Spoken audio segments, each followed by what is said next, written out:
Համլետ Մելքումյանին առաջին նիստը վարելու համար շնորհակալություն։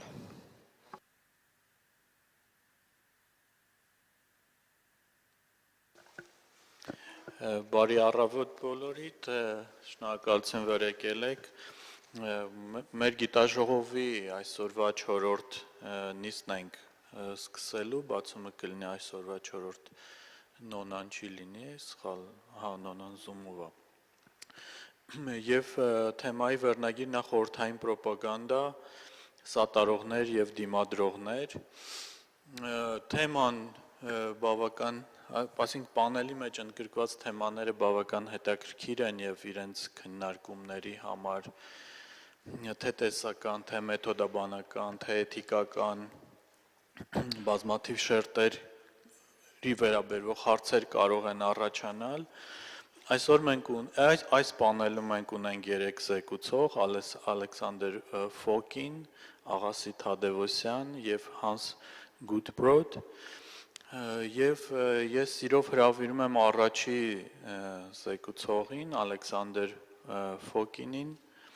ով կներկայացնի ակնկալում ենք վեր բացահայտենք գյուղի բոռերին, օրինական բողոքը ղեկավարության դեմ ուշխորհրդային Հայաստանում։ So, you're welcome, floor is yours.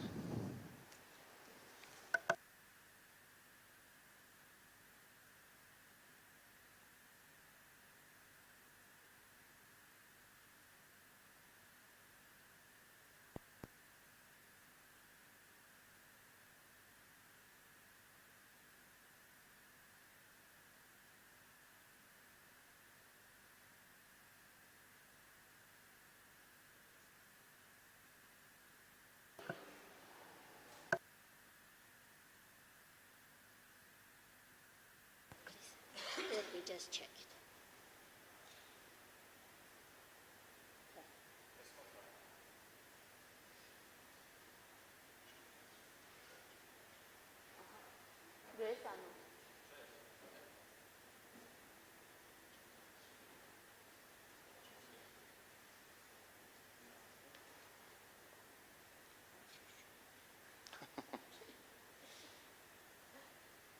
Okay, thank you very much.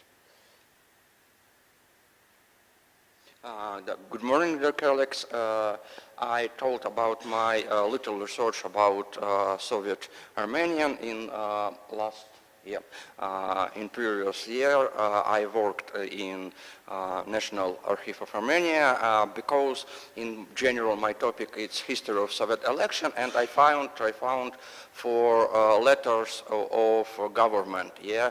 because in general Russian studies concentrate only Russian archive, and I think need to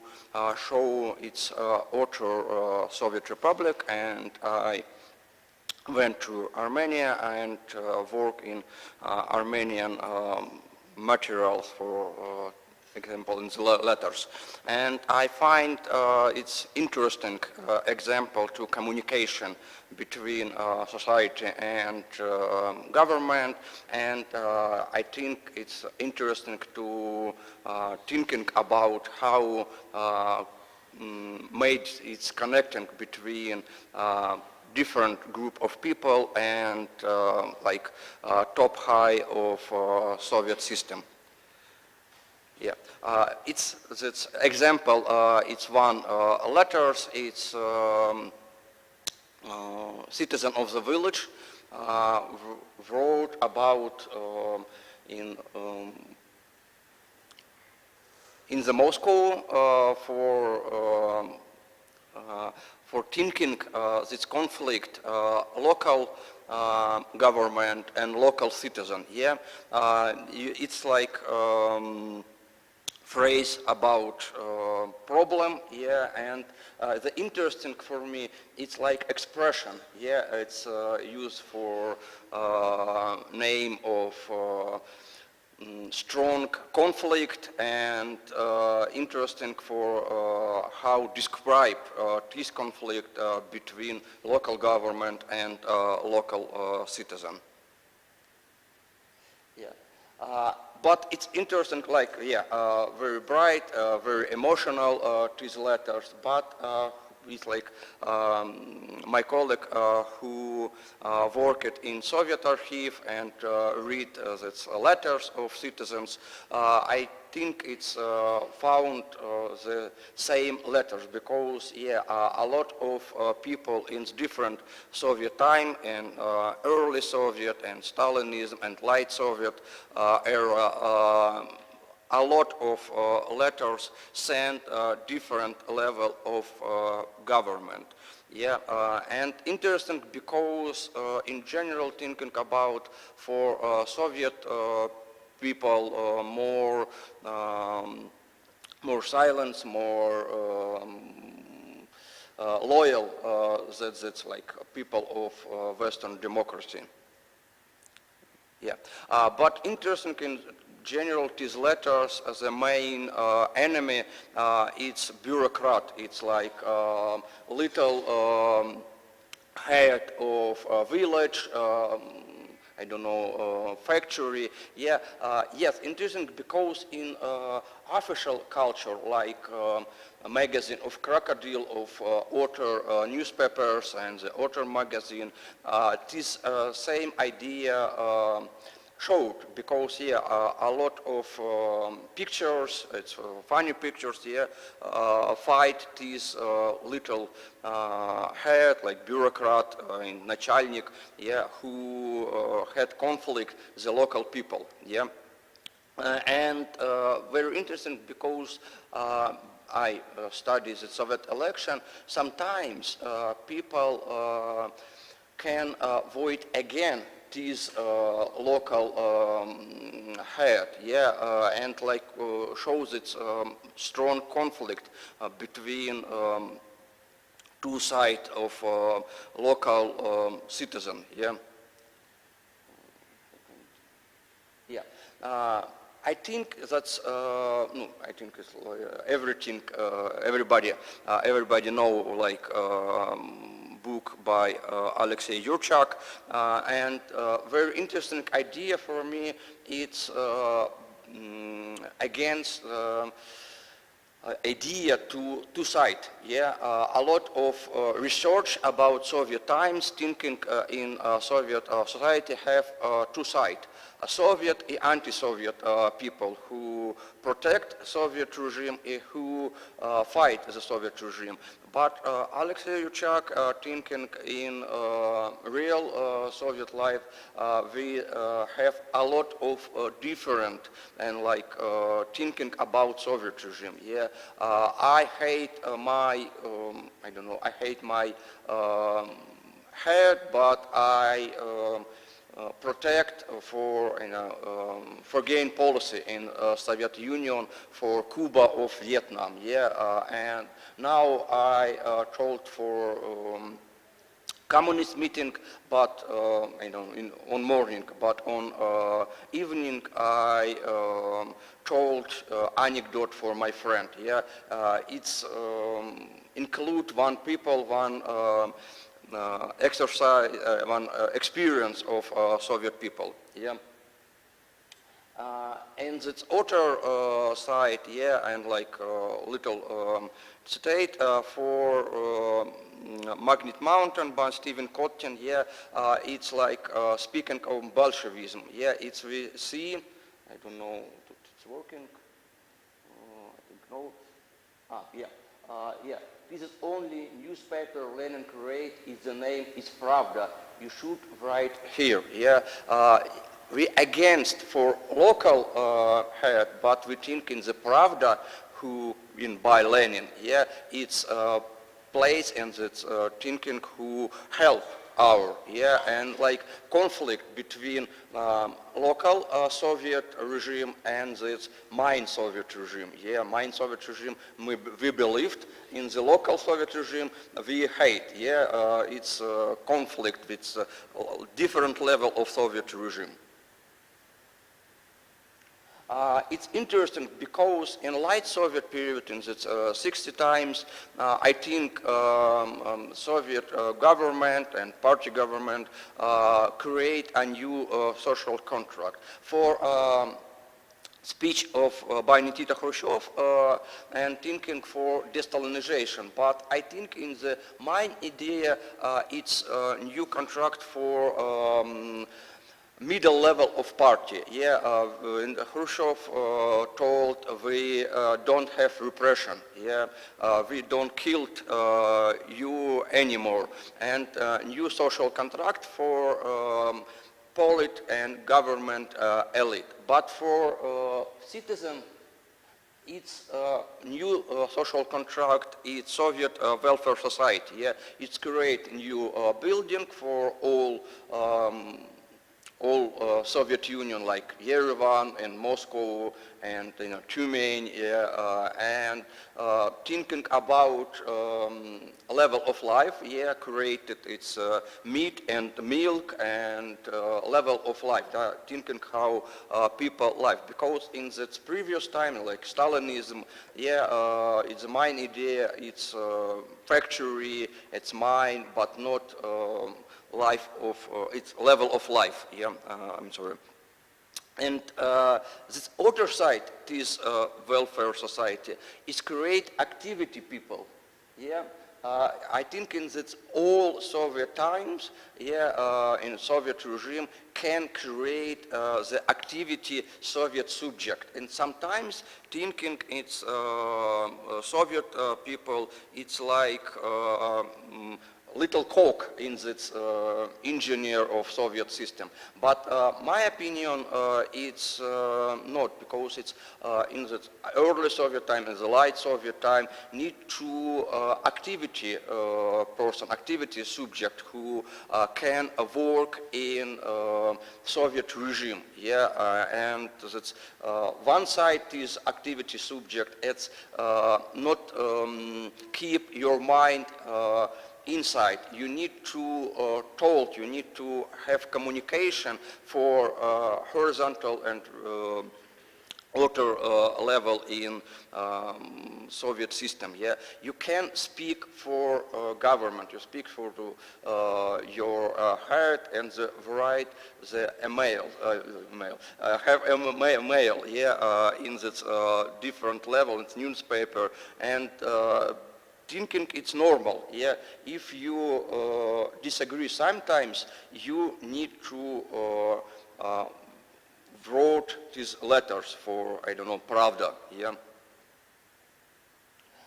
It's opposite this other side. It's a popular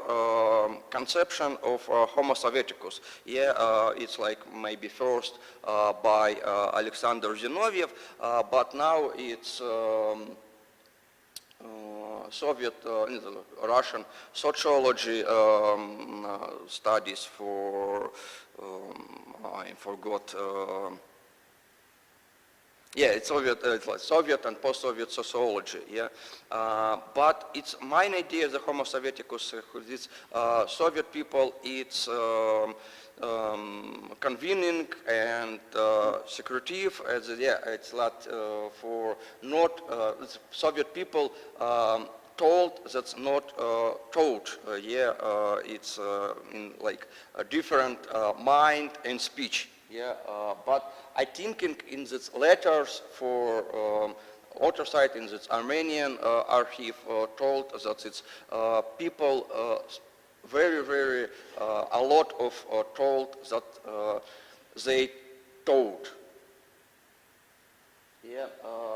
It's for one opposition, it's, I think it's good describe how it is. It's working by Thompson for moral economic. Edward Thompson, who told about English society, working class, and think it's like people hate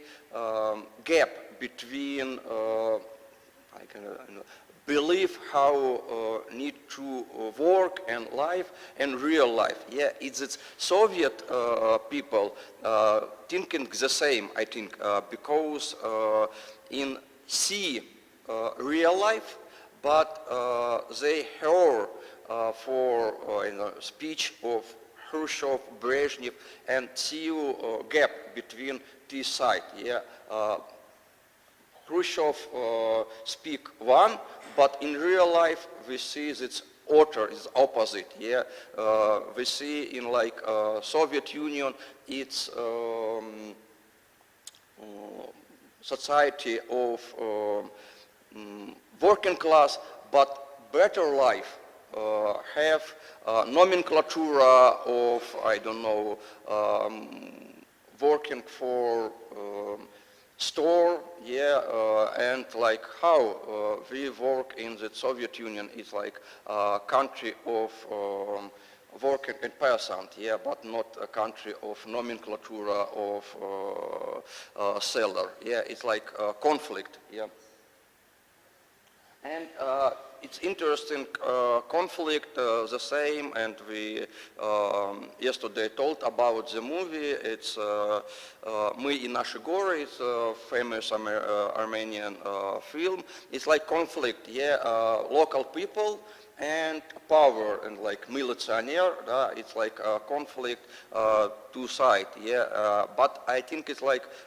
my character, it's not anti-Soviet people, yeah. It's life in Soviet society, yeah. It's not conflict, but it's not dissident, yeah. But in this situation and like local rules, the conflict between big earth, yeah, it's like city rules. It's a conflict between local idea and I don't know, general, yeah, idea and general rules. In its final mind is like this way of Soviet citizen construct a wide range of understandings of Soviet. This Soviet was not homogeneous but heterogeneous. Yeah, we need to separate it Soviet society, but little society and cool different segregation from the official ideology. Between we see like different country, different group of Soviet people understand what is socialism, what is communism, very different. Yeah, as it's letter about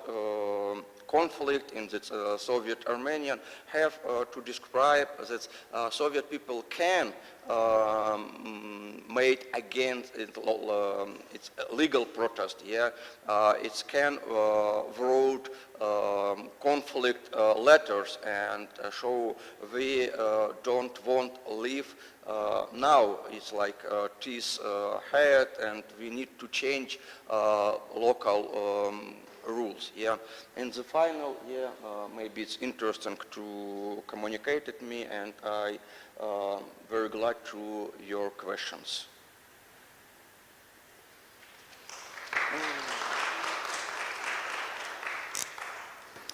Շնորհակալություն, քանի որ մենք ժամանակ նույնիսկ խնայեցինք,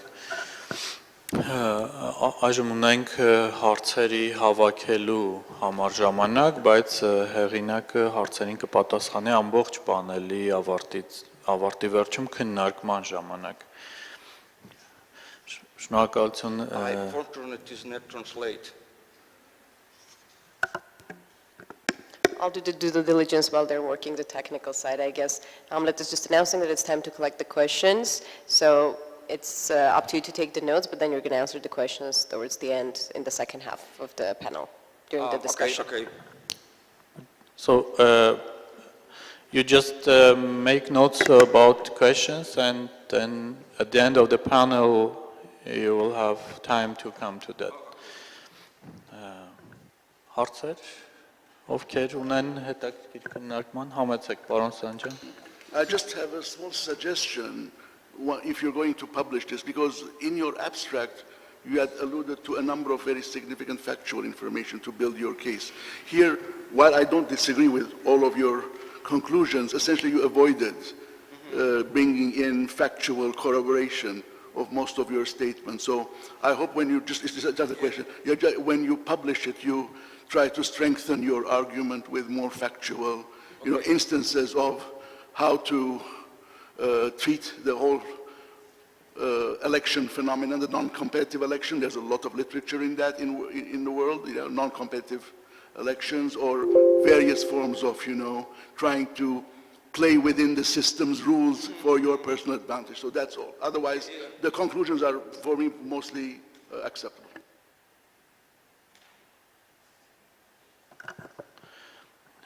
Այլ հետաքրքրվողներ, հարցեր, եթե կան,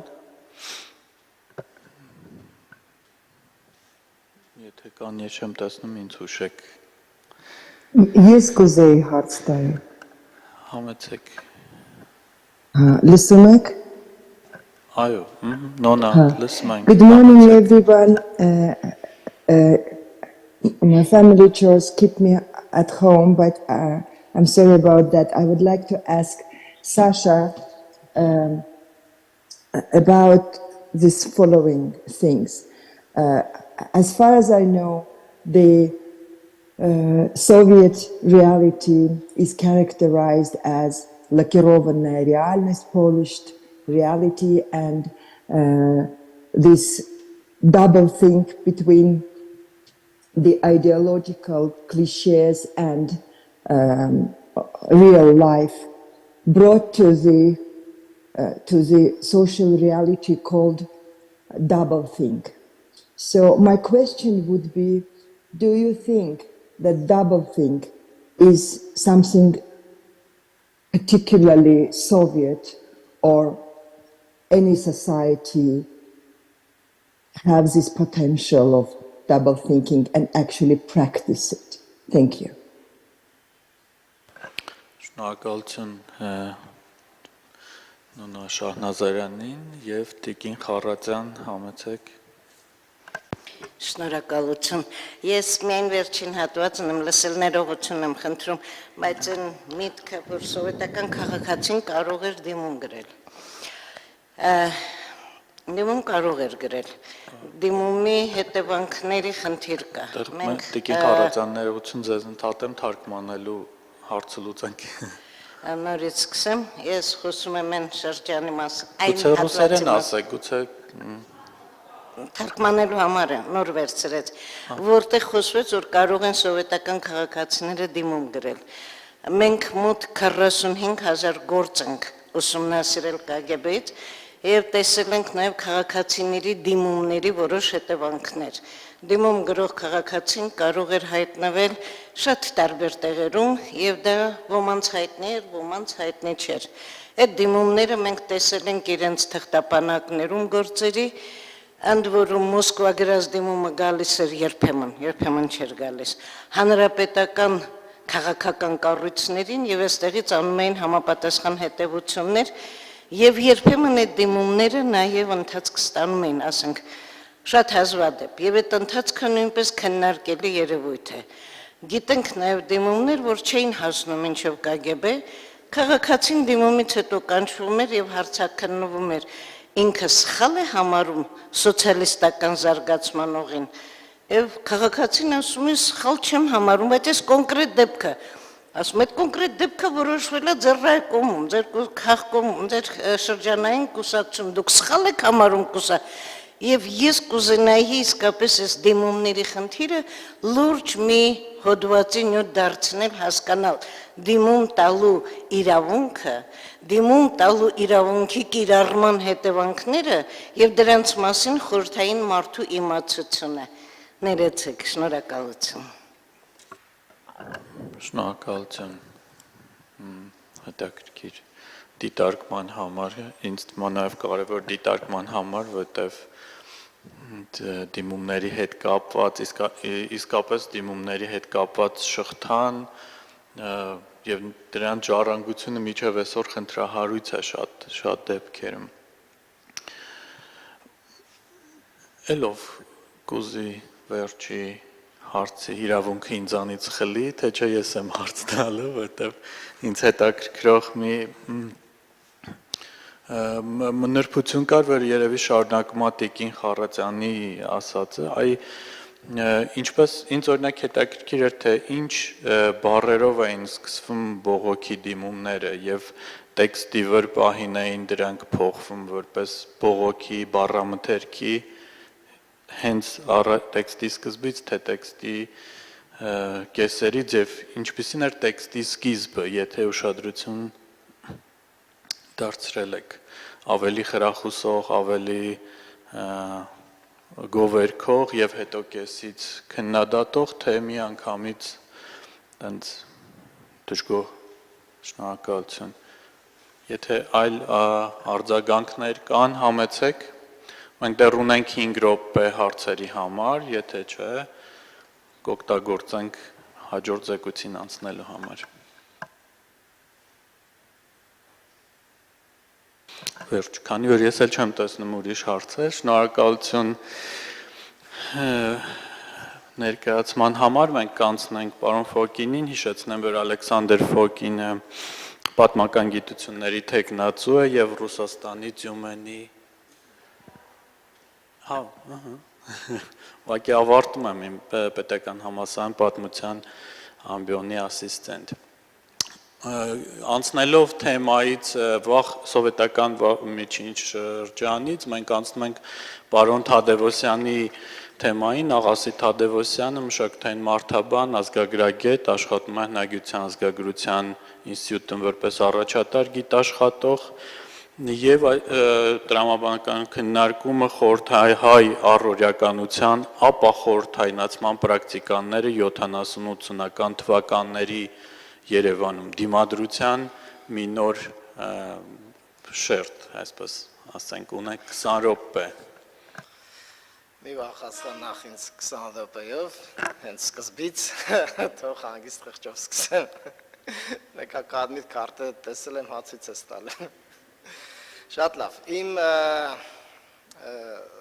ելույթի վերնագիրը Համլետը արդեն կարդաց, բայց ես մի անգամ էլ կարդամ, խորհրդահայ առօրյականության ապա խորհրդայնացման պրակտիկաները 1970-80-ական թվականների Երևանում։ Դաստիարակվելով այնպիսի մթնոլորտում, որտեղ ջնջված են ճշմարիտի ու կեղծիքի սահմանները եւ զտկված լինելով որևէ նախաձեռնություն ցուցաբերելու կարողությունից, հոմոսովետիկուսը պարզապես չէր կարող այլ էակ լինել, քան կուսակցական գաղափարների ու լոզունգների անուղեղ խոսափող։ Դա ոչ այնքան մարդ էր, որքան կոնվեր, որի միջոցով վերարտադրվում էր կուսակցական քաղաքականությունը։ Սա սովետական մարդուն բնութագրող բազմաթիվ շաբլոնային ձևակերպումներից մեկն է, որը տարածվեց 1950-ականների վերջերից արևմուտքում, ընդհուպ մինչև խորհրդային միության փլուզումը։ Հարց է առաջանում,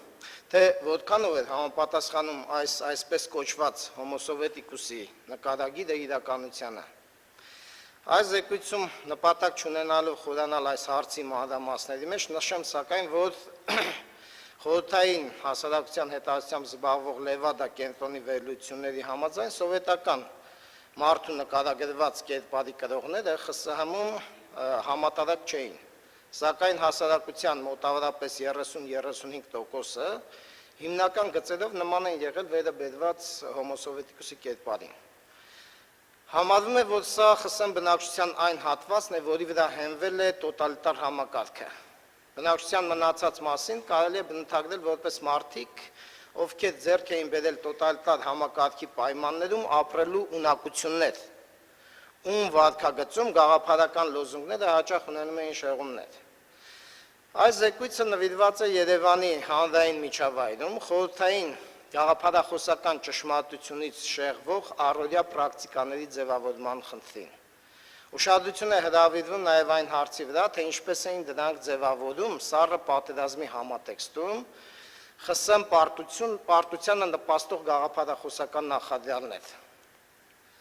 Առօրյա պրակտիկաներում նկատվող շեղումները ես անվանել եմ ապա սովետականացում, de-Sovietization, հատուկ եզրույթով, որը գործածել են որպես հակասովետական եզրույթի այլընտրանք։ Իմ իրականացրած հետազոտությունների որակական տվյալները թույլ են տալիս ասել, որ 1970-80-ական թվականներն աչքի են ընկնում Երևան քաղաքում առօրյա պրակտիկաների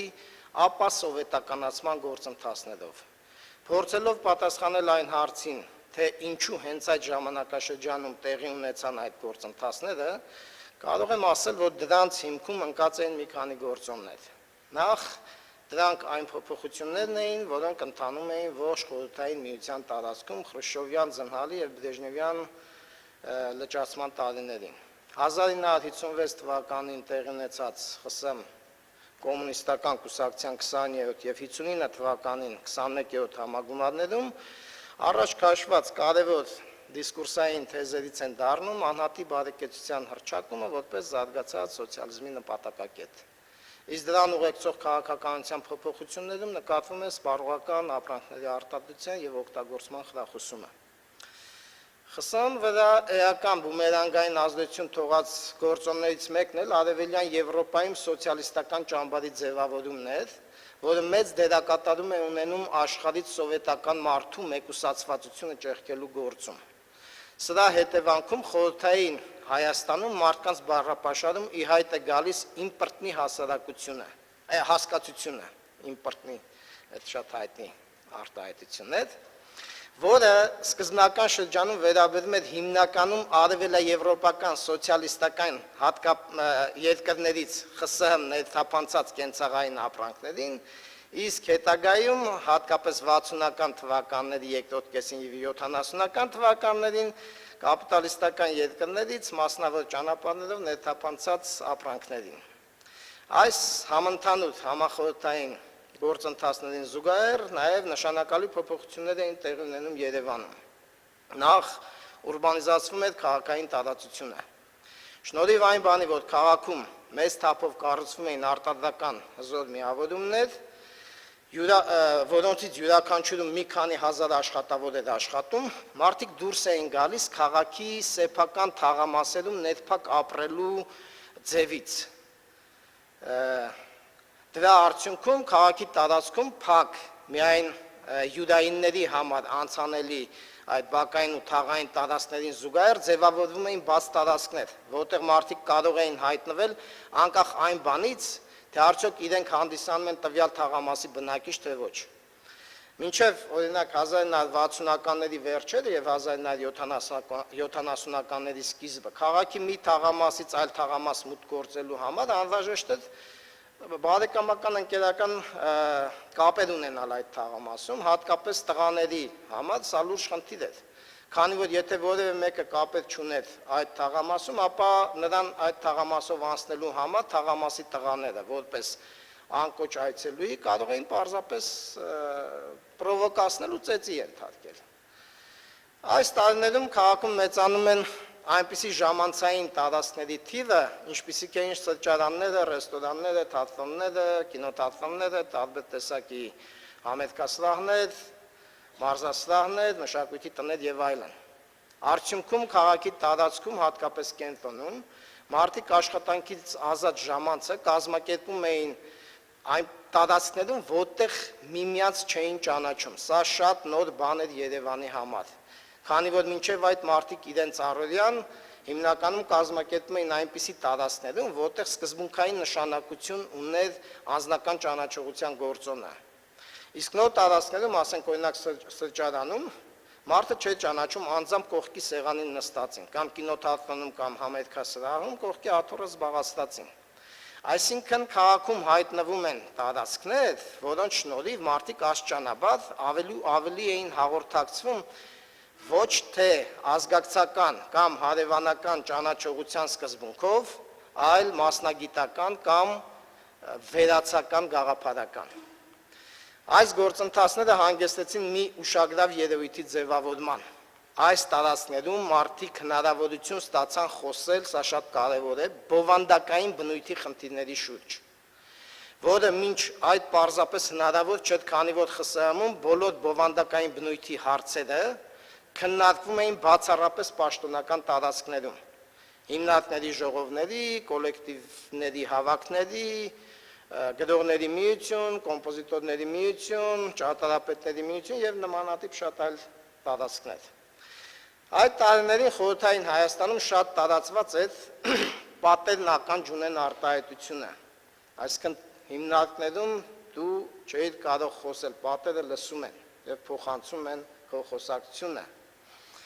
Իսկ օրինակ մի շարք սրճարաններում, որտեղ սիրում էին հավաքվել ինտելեկտուալ ոլորտի անհատները, պատերն այլևս ականջ չունեին այդ հարցը։ Բովանդակային խնդիրների շուրջ լուրջ անձնական ու խմբային խոսակցությունների հնարավորությունը թույլ է տալիս այդպիսի տարածքներում շեղվել պաշտոնական տարածքներում հանրահռչակվող ու տիրաժավորվող պաշտոնական բովանդակություններից, ինչը մինչ այդ համարյա թե անհնարին մի երևույթ էր։ Ազատ ու նոր բովանդակությունների քննարկման ուղղված այդ խոսակցությունները տեղի են ունենում շատ սպոնտան ձևերով եւ հաճախ որևէ առնչություն չունեին սովետական գաղափարախոսության առաջադրած գաղափարների, սկզբունքների, գեղագիտական ու բարոյական հրամայականների հետ, որոնց շրջանակներում մնալը համարվում էր կարևորագույն խնդիր իշխող կոմունիստական կուսակցության կողմից։ Երևան քաղաքում հանրային նոր տարածքների առաջացումը նպաստում էր իշխանության այլընտրանքային ալտերնատիվ կենտրոնների ձևավորման։ Ես հիմա բացատրեմ սա ինչ է, որտեղ այդ կենտրոններում, այսինքն պետականորեն տարածվող պաշտոնական դիսկուրսներին զուգահեռ ի հայտ էին գալիս նոր ուժեղ դիսկուրսներ։ Հետաքրքիրն այն է, որ շնորհիվ այս հանրային միջավայրերի ձևավորվում են նոր, ապասովետական միջավայրեր,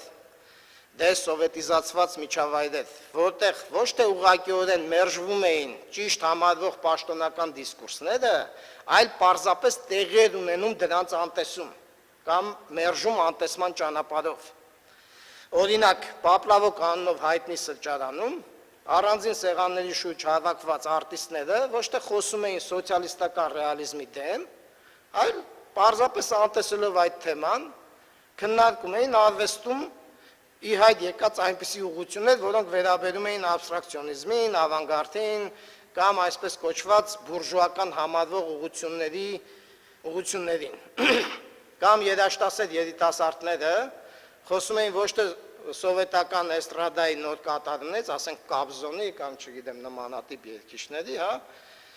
կատարումներից, այլ արևմտյան ռոք կամ ջազ խմբերի նոր ալբոմներից, նոր կատարումներից եւ այլն։ Կամ ասենք օրինակ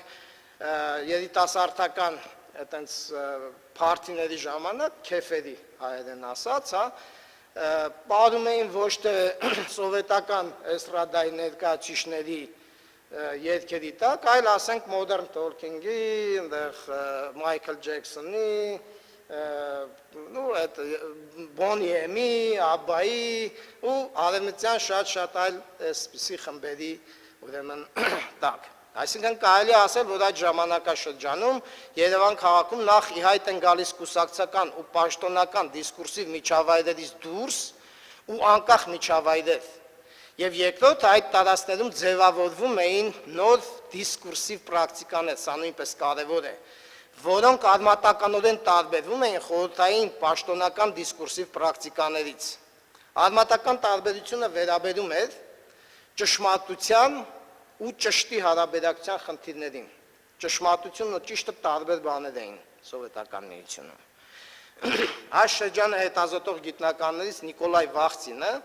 նկատում է, որ ուշ սովետական ժամանակաշրջանում տեղի էր ունեցել դիսկուրսիվ այնպիսի պրակտիկաների արմատավորում, որոնք հեռացրել էին գաղափարախոսական ճշմարտությունները կյանքում ճիշտ համարվող պրակտիկաներից։ Օրինակ, կոմսոմոլի ժողովների ժամանակ կարևոր է դարձել ոչ թե այն, թե ինչ բովանդակության հարցեր էին քննարկում, այլ այդ ժողովներին պարզապես մասնակցությունը եւ կողմ քվեարկելը։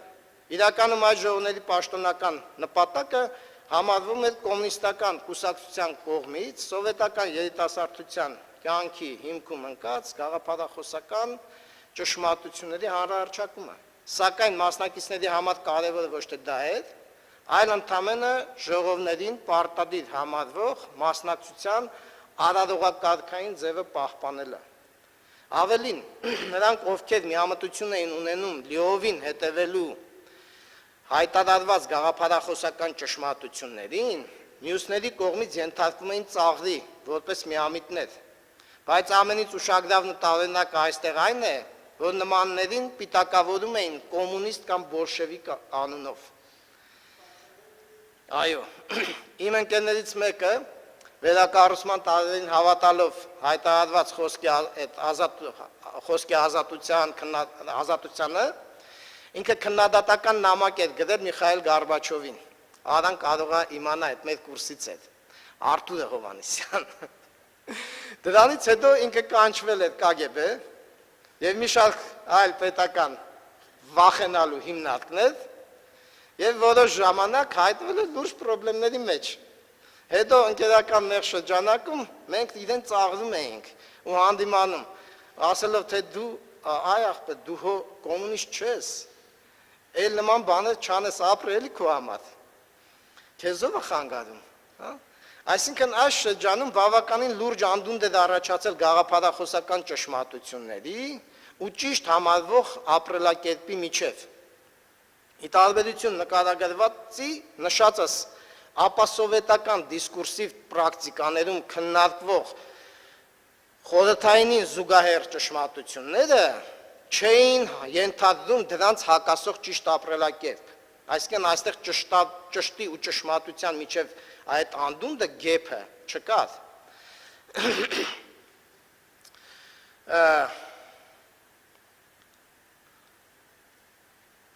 Այս առումով դրանք շատ ավելի համոզիչ էին մարդկանց այդ շրջանակների համար, ովքեր դրանց կրողն էին, այդ նոր ճիշտ գաղափարների։ Աշճանաբար այս միջավայրերում, որտեղ հնարավոր էր խորհրդային հայտարարված լոզունգներից անկախ ապասովետական մոտեցումներ, այդ են գալիս նաև այդ մոտեցումները առարկայացնող պրակտիկաներ։ 1970-80-ական թվականներին դրանք հատկապես սկսեցին նկատելի դառնալ Երևանի առօրյա այնպիսի պրակտիկաներում, ինչպիսիք էին հագուստը, մոդան, ժամանցը, միջանձնային հարաբերությունների ոլորտը եւ այլն։ Այստեղ ես կանգ կառնեմ միայն հագուստի պրակտիկաների վրա, քանի որ դրանք բավականին ակնառու են, հա։ Եվ դրանով կավարտեմ։ ԽՍՀՄ-ում 1970-ականներին շատ գրախանութներում պահանջակ վայելող գրքերի հետ միասին պարտադրվում էին գնել մի գրքույկ, որի վերնագիրն էր «Զարգացած սոցիալիզմի անհատի բարոյական կերպարը»։ Ես առիթ եմ ունեցել մանրամասն ուսումնասիրել այդ գրքույկը, այնտեղ հանգամանորեն ներկայացված էր, թե ինչպես պետք է հագնվի խորհրդային երիտասարդը, որպեսզի զերծ մնա բուրժուական արատավոր ու ոչ բարոյական համարվող ոճականությունից։ Շեշտվում է, որ խորհրդային անհատի զարգացման, անհատի գեղագիտական ճաշակը պետք է հենվի համեստության, ճոխությունն ու հարստությունը մերժելու վրա, եւ ներկայացվում են նմանատիպ շատ այլ ճիշտ համարվող հրահանգներ, որոնք պետք է պահպանի սովետական անհատը։ Իմ բանասացներից մեկը, ռեսպոնդենտներից մեկը, ով որպես արտադրամասի պետ է աշխատել Երևանում գտնվող Գարուն կարի գործարանում, պատմում է, որ իրենք հագուստը ձևելու լեգալը դա այդ ստվարաթղթի ձևանմուշն էր, որով կտորը ձևում էին։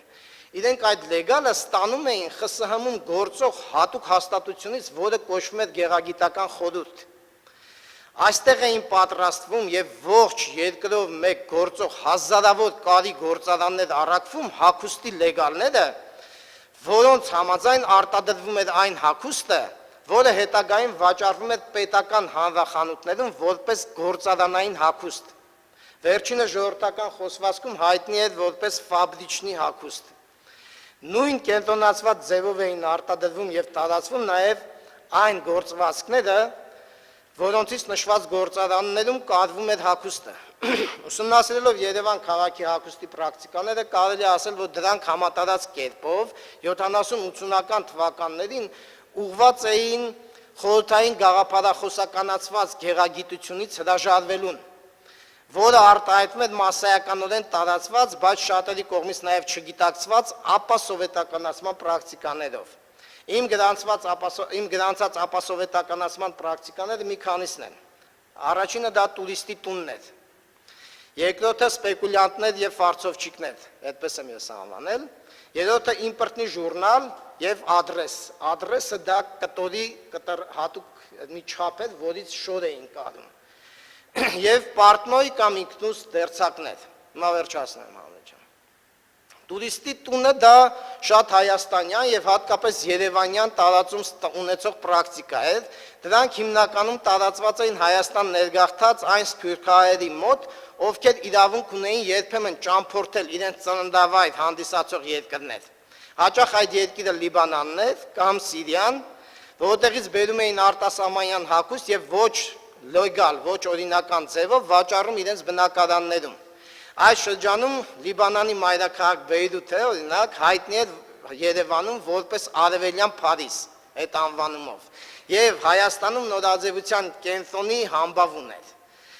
Սպեկուլյանտ անվանում էին հիմնականում այն անլեգալ վաճառականներին, ովքեր զբաղվում էին արևելաեվրոպական սոցիալիստական երկրներից կամ Մոսկվայից ու Լենինգրադից ոչ օրինական կերպով ներկրվող հագուստեղենի ու դեֆիցիտ այլ կենցաղային ապրանքների վաճառքով։ Այս ժամանակներում շատ տարածված էր նաև մասնավոր դերձակներին պատվիրել արտասահմանյան մոդայի ժուրնալներից, ամսագրերից ընտրված հագուստներ։ Հագուստի պատվիրատուն հաճախ ինքն էր հագուստի չափով կտրված կտորը տանում, որը, ինչպես նշեցի, կոչվում էր ադրես։ Սա ծագում է ռուսերեն օտրես, կտրվածք, կտրել բառի հնչյունափոխված ձևից։ Հատկանշական է, որ այս գործվածքները, այս ադրեսները նույնպես արտասահմանյան ծագման էին, որը ձեռք էր բերվում սպեկուլյանտներից կամ ծանոթ վաճառականներից։ Տարածված է նաև այսպես կոչված ֆիրմա հագուստը։ Արտասահմանյան հայտնի բրենդների նմանակմամբ մասնավոր դերձակների կողմից կարվող ու վաճառվող հագուստներն էին սրանք։ Առավել քիչ վաստակողները սովետական Հայաստանում իրենք էին սովորում կարել ու սեփական կարի մեքենաներով արտասահմանյանին նման հագուստներ էին կարում իրենց ընտանիքի անդամների համար։ Հատկանշական է, որ հագուստի պրակտիկաների մակարդակում խորհրդային գեղագիտության եւ ըստ էության խորքային առումով գաղափարախոսության մերժումը բնորոշ էր ոչ միայն սովորական քաղաքացիներին, այլ նաև խորհրդային վերնախավերին։ Նրանք հիմնականում արտասահմանյան հագուստներ էին գնում պետական առևտրային պահեստներից, այսպես կոչված բազաներից, որտեղ ստացվող արտասահմանյան ապրանքները ծանոթների միջոցով վերավաճառվում էին մինչև պետական խանութներ հասնելը։ Խոսակցական լեզվում բազաներ կոչվող այս պահեստների արտոնյալ գնորդները հիմնականում հենց խորհրդային կուսակցական եւ վարչական վերնախավերի ընտանիքների անդամներն էին։ Իմ գործընկեր Լիլիթ Մանուկյանը նման մի նյութ է գրանցել 1980-ական թվականներին Հայաստանի կոմունիստական կուսակցության ղեկավար Կարեն Դեմիրճյանի կնոջից, Ռիմա Դեմիրճյանից, ով նրան պատմել է, որ ինքը գործարանային հագուստ չէր հագնում։ Եվ հիմնականում իր հագուստը պատվիրում էր ներգաղթյալ սփյուռքահայ մի դերձակի, ով նրան առաջարկում էր հագուստներ արտասահմանյան մոդայի ամսագրից։ Այսինքն նույնիսկ կուսակցական ամենաբարձր պաշտոնյայի ընտանիքի մակարդակով հագուստի պրակտիկաների ոլորտում նկատելի է ապասովետականացման ու բուրժուականացման դրսևորում։ Ամփոփելով զեկույցս կցանկանայի նշել, որ 1970-80-ականների Երևան քաղաքում տեղի էր ունենում առօրյա կյանքի պրակտիկաների զանգվածային ապասովետականացում, որը չնայած չուներ հայտարարված հակասովետական բնույթ, սակայն իրականում անուղղակիորեն ուղղված էր խորհրդայինի մերժմանը։ Դրա ձևավորման գլխավոր պատճառներից մեկը խորհրդային գաղափարախոսական ճշմարտությունների եւ կյանքի ճիշտ համարվող պրակտիկաների միջև անդունդի գեփի խորացումն էր։ Ապասովետականացման պրակտիկաների մյուս առանցքային հետևանքը եղավ խորհրդային առօրյականության բուրժուականացումը եւ ըստ էության առօրյա պրակտիկաների ու դիսկուրսների մակարդակում զարգացած արևմուտքի հաղթանակը։ Կարելի է եզրակացնել, որ սա սառը պատերազմում գաղափարախոսական մակարդակում, որտեղ սառը պատերազմը 3 մակարդակ ուներ, որոնցից մեկը գաղափարախոսականն էր, այս գաղափարախոսական մակարդակում ԽՍՀՄ կրած պարտության պատճառներից մեկն է։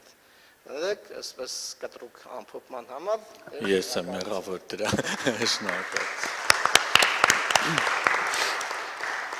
Շնորհակալություն, ովքեր կարծիքներ կամ հարցեր ունեն առաջարկված թեզերի քննարկման կամ խնդրայնացման համար, կին Մարնե համեցեք։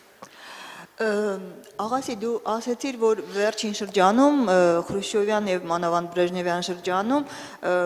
կոմունիստական, ասենք, գաղափարախոսությունը մնացել էր ֆորմալ, ասենք, ժողովներում ասվում էր, բայց նույնիսկ այդ ասողները չէին հավատում, եւ դրա փոխարեն կյանքում, ռեալ կյանքում արդեն ուրիշ արժեքային համակարգ էր։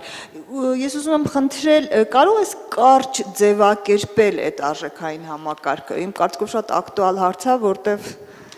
այսօրվա առումով ես ուզում եմ դա հասկանալ։ Ես ապրել եմ դրա մեջ, բայց կարող ես ձևակերպել, որոնք էին այդ արժեքները, որոնք ռեալ հակադրվում էին կամ փոխարինել էին կոմունիստական արժեքներին։ Պարոն Թադևոսյան, հարցերին պանելի վերջ։ Առաջարկում եմ նստեք, որ ակնկալիքները շատ չլինեն, համեցեք տիկին փիզնեն, հետո պարոն Սանջան։ Թե չէ ակնկալիքները շատ են, վեր մի անգամից համեցեք։ Շատ հետաքրքիր զեկուցում էր, ինձ համար որոշ չափով անծանոթ, երկու հարց ունեմ։ Մեկ որ կուզենայի իմանալ, որ այդ փոփոխությունը Երևանում տեղի ունեցող փոփոխությունը արդյոք ուղղակի դրսից էր գալիս, թե խորհրդային այլ հանրապետություններում տեղի ունեցող փոփոխությունների ազդեցությունն էր Երևանի մեջ։ Ուրեմն երկրորդ հարցումս ավելի քաղաքական է։ Այդ ժամանակ հենց 70-80-ական թվականներին մեր ահաբեկչական, այսպես կոչված ահաբեկչական շարժումներ տեղի ունենում Սփյուռքում, Ասալան կամ Արդարության մարտիկները, եւ դրանց անդրադարձը որպես շատ նորություն, վերջապես ցեղասպանության, արդարության արարքներ էին դրանք, ինչ ազդեցություն ունեցավ գաղափարական տեսակետից մեր սովորական հասարակության վրա կամ այդ, ասենք, էլիտի վրա, որ իր, ասենք, մտավոր տարբերությունները, մտավոր փոփոխություններ ներկրում իրենց հավաքների մեջ։ Շնորհակալություն։ Շնորհակալություն, պարոն Սանջան։ Աղասի ես միան երկու քիդոր բան նշում, որ այն երևույթը, որ հասարական դեղեր որ մարդիկ ինչ-որ բան խմելու համար գերտան, այնտեղ վերահսկելը պետություններու կողմէ շատ հին երևույթ է։ Այսինքն ես չեմ գնար հավատալ, որ Պապլավոկի մեջ լսող չի գար։ Բարձորինակ Համուրաբի կոդին մեջ կա, որ այն կինեդանդերը, որ չի հաղորդեր որևէ թավատրություն, ինքը հանցավոր է։ Օսմանյան գայսրության մեջ Մահմուդ Սուլտանի ժամանակ, այսին 1839 ժուրնալներ կան Ստամբուլի այդ հավաքավայրերում մեջ ով ինչը սավ եւ հոդվածներ գարած սպասիլ ուսումնասիրության դեր Աբդուլհամիդիները չեն ուսումնասիրված այնքան շատ են ինչքան որ գիտեմ so ադիգը շատ կարեւոր է երկրորդ մեր Արթուրի Բաբտյունի ես չգիտեի նոր իմացա բայց եթե տուն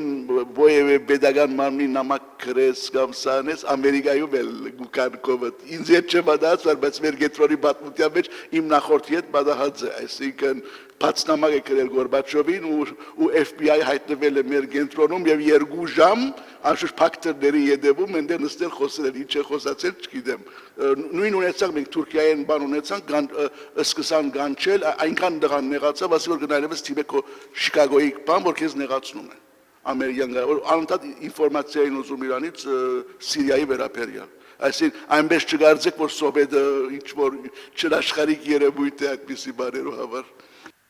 Շնորհակալություն եւս երկու կարճ հարց առաջին Շուշանի Տիկին Կարապ եւ Տիկին Հրանուշ հետո ես վերջ Շնորհակալություն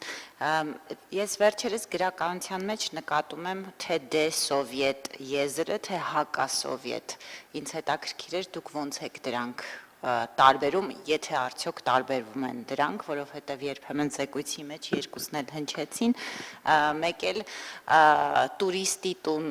գաղափարը, արդյոք դա համարժեք է աղբարի տուն դրանք նույն բանն էին տուրիստի տուն եւ աղբարի տուն, եթե ներգաղթյալը որպես տուրիստ էր ձևակերպվում, այսինքն դա ժամանակավոր ինչ որ կեցություն էր Հայաստանում եւ աղբարներից նույն սպասումները կային հագուստի դրսևորման կամ կենցաղային, ասենք նույն այդ սրճարան այցելելը եւ այլն, արդյոք նույն տարածքում էին իրենք հանրային թե ոչ։ Շնորհակալություն Տիկին Խառատյան համեցեք։ Շնորհակալ եմ։ Ես շատ կարճ անդրադառնում կարևոր հարց,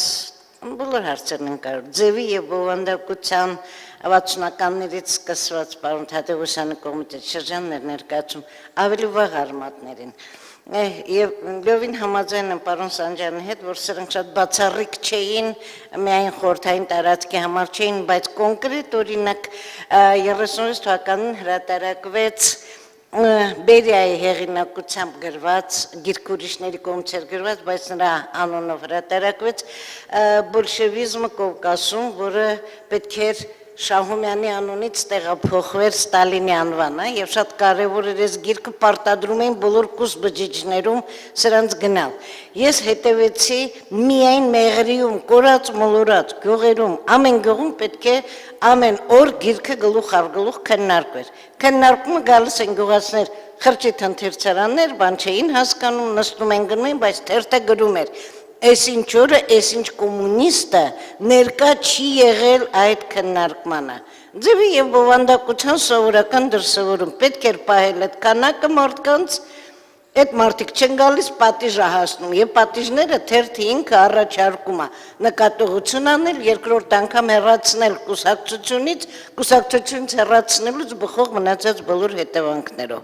Եվ այդ ձևի ու բովանդակության խնդիրը հիմա Իմ օրինակով բերեմ, Մոսկվա ես Լենինգրադից տարել եմ մեր ասպիրանտական հանրակացարան Բուլգակովի մաստերի Մարգարիտա գրքի սամիզդատը։ Ինձ տվել էին, ես բերել եմ հանրակացարան, պարզը ձեռքից ձեռք էր անցնում, բոլորը կարդում էին, բարձի տակ են դնում, KGB-ն իմացավ։ Վերջին ընթերցողի մոտից գիրքը տարան, այդ ընթերցողին էլ տարան KGB հարցաքննեն։ 3 անգամ կանչել են տղային, փիլիսոփայր, 3 անգամ էլ հիմնական հարցը եղել է որտեղից այդ գիրքը։ Այսինքն երբեք ոչ մեկին չի հետաքրքրել գրքի բովանդակության կապված ինչ ունի հեղինակ, ինչու է ուզել անպայման այդ գիրքը կարդալ եւ այլն։ Միակ հարցը, որտեղից է այդ գիրքը։ Սա էլ ձևի եւ բովand, ամեն հետ գալուց հետո ասում ես դեռ չեմ ասել, որ դու ես բերել, բայց մյուս անգամ ասել։ Բան չարեցին, չպատժեցին։ Բայց մեզ համար շատ լավ օրինակ էր, որ մենք ձևը պահենք բովանդակության հետ ոչ մեկը գործ չունի։ Շնորհակալություն բոլորիդ հետաքրքիր դիտարկումների եւ հարցերի համար։ Մեր հաջորդ զեկուցողը պարոն Հանս Գութբրոդը, Հանս Գութբրոդը Թբիլիսի Իլիա պետական համալսարանի դոցենտ է եւ Սեթոն Հոլ համալսարանի խաղաղության եւ հակամարտությունների ուսումնասիրությունների կենտրոնի ավագ գիտաշխատող, թեման լինելու է Կասկադի հուշահամալիրը Երևանում, վերադարձնելով ուշադրությունը բռնաճնշումների զոհերին, հետաքրքիր դիտանկյունից եւ տեսական եւ մեթոդաբանական եւ կիրառական նույնիսկ policy. Yeah, you're welcome. What is yours?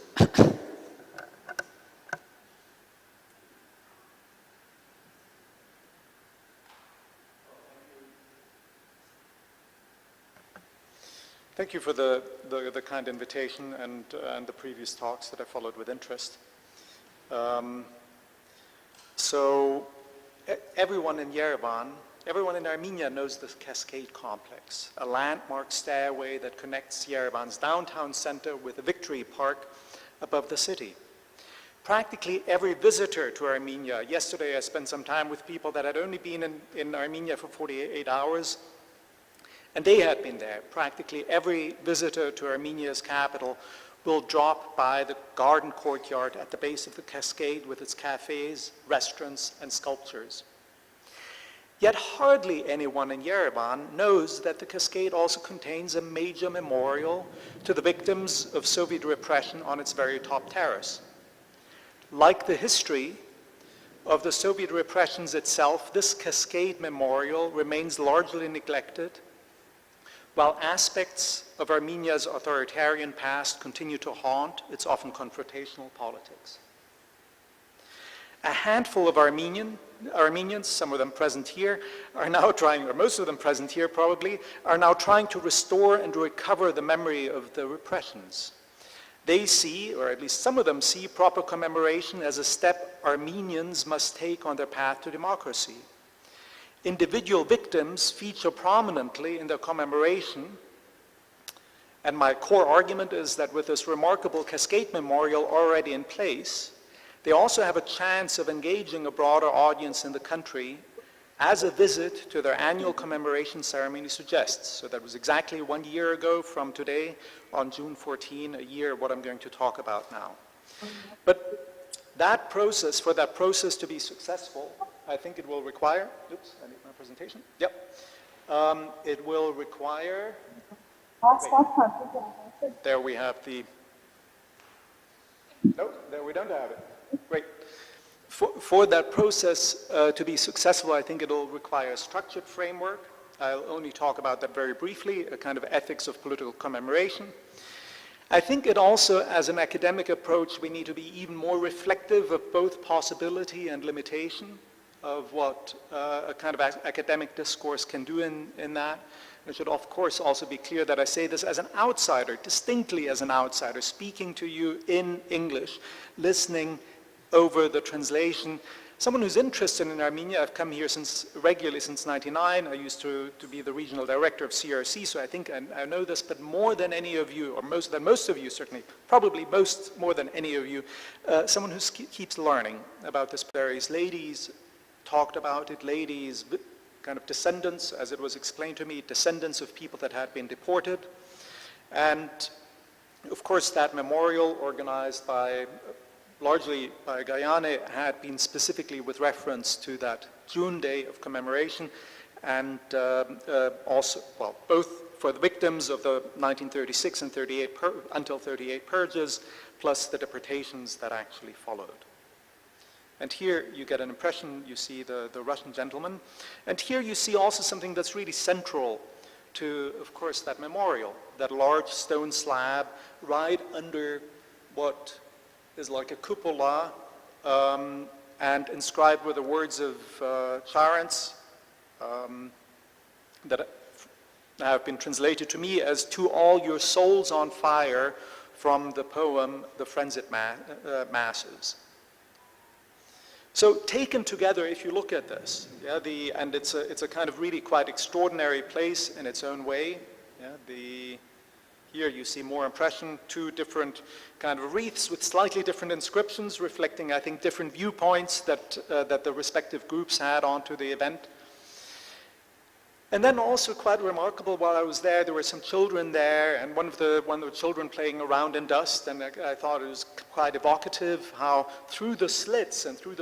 you see both the neighboring buildings, you see some trees, and then of course you see Ararat there in the distance. But through those slits and the traffic noise coming in, the dusts, our tracks, so to speak, in the dust that had accumulated there.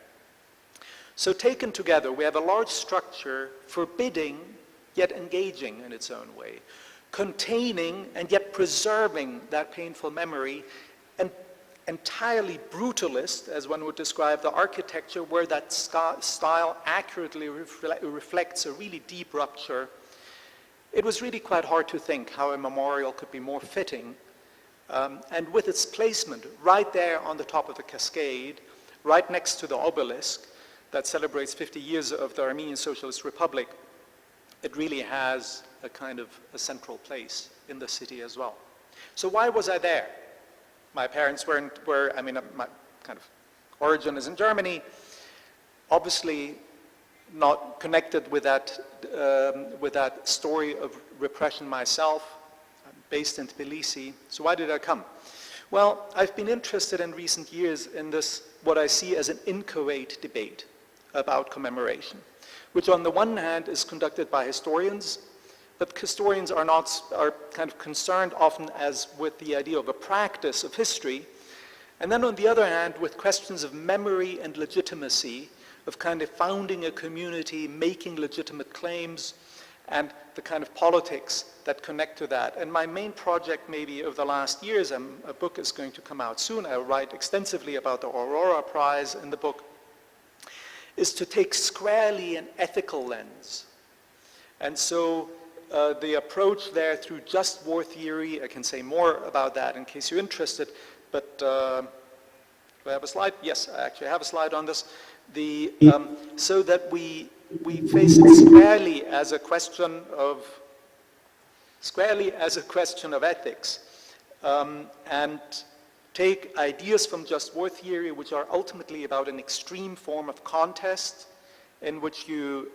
balance questions of merit and restraint, and translate that into a use ad memoriam, should we commemorate, and a use in memoria, how should we commemorate. And so I was interested, I've written about the Stalin Museum, I've written about, and what, from my point of view, what is at stake ethically. I've written about the Tito Museum, I've written about various other contexts, most recently about the German writer W.G. Sebald and the path to commemorate him. And so I was keen to see this, also as a person interested, and to observe. Then it turned out that I wasn't just an observer. So what happened when I came in, I showed you the photo of this young Russian person speaking, was that it was a former colleague from EPF, Isabella Sargsyan, asked me in a whisper, do you read Russian? And I said, yeah, kind of, not very, I just whispered back. And she gave me,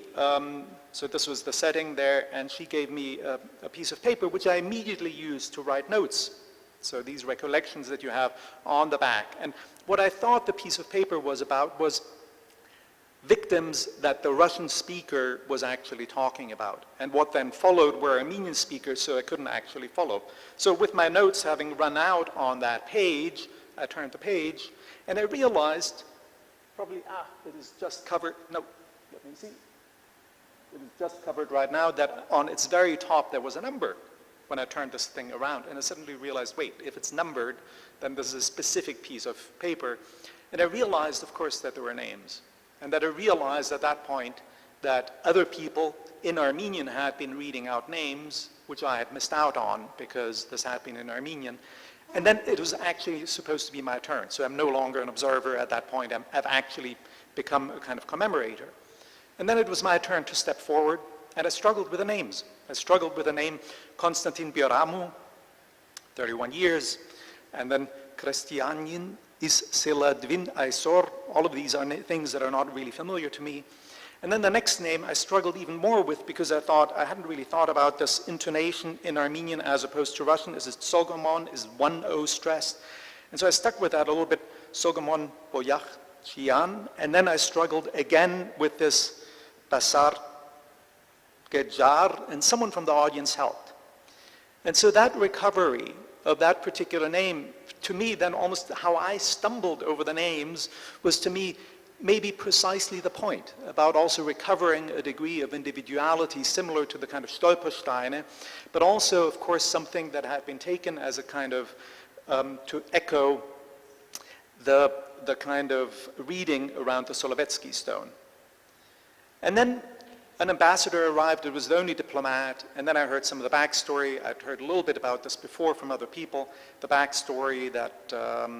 this was, that the original idea, of course, came from Alexander Tamanyan of extending upward, that Jim Torosyan apparently had been the person, another chief architect, to actually conceive of this particular memorial, that right now it mostly stood closed, that it was very hard to identify which ministry was actually responsible, and that one kept calling around to ask, how do we even get there? And it turned out that what I thought was a nice memorial feature was actually just really dust that had accumulated because only students from one school, the Miktar Sebastatsi, if I'm pronouncing that correctly or reading my notes correctly, they had volunteered to actually come there and clean up. And then I asked, so, and these kind of butts of cigarettes, and said, well, just people outside kind of throw that in. So in a way, what you have is you have a memorial that has all, it has all the right things by many of these standards, but it does seem marginalized and almost seemed orphaned in that particular context, with only maybe a few dozen people that had actually come when it's a much, much broader thing that has been going on. And again, mostly stood locked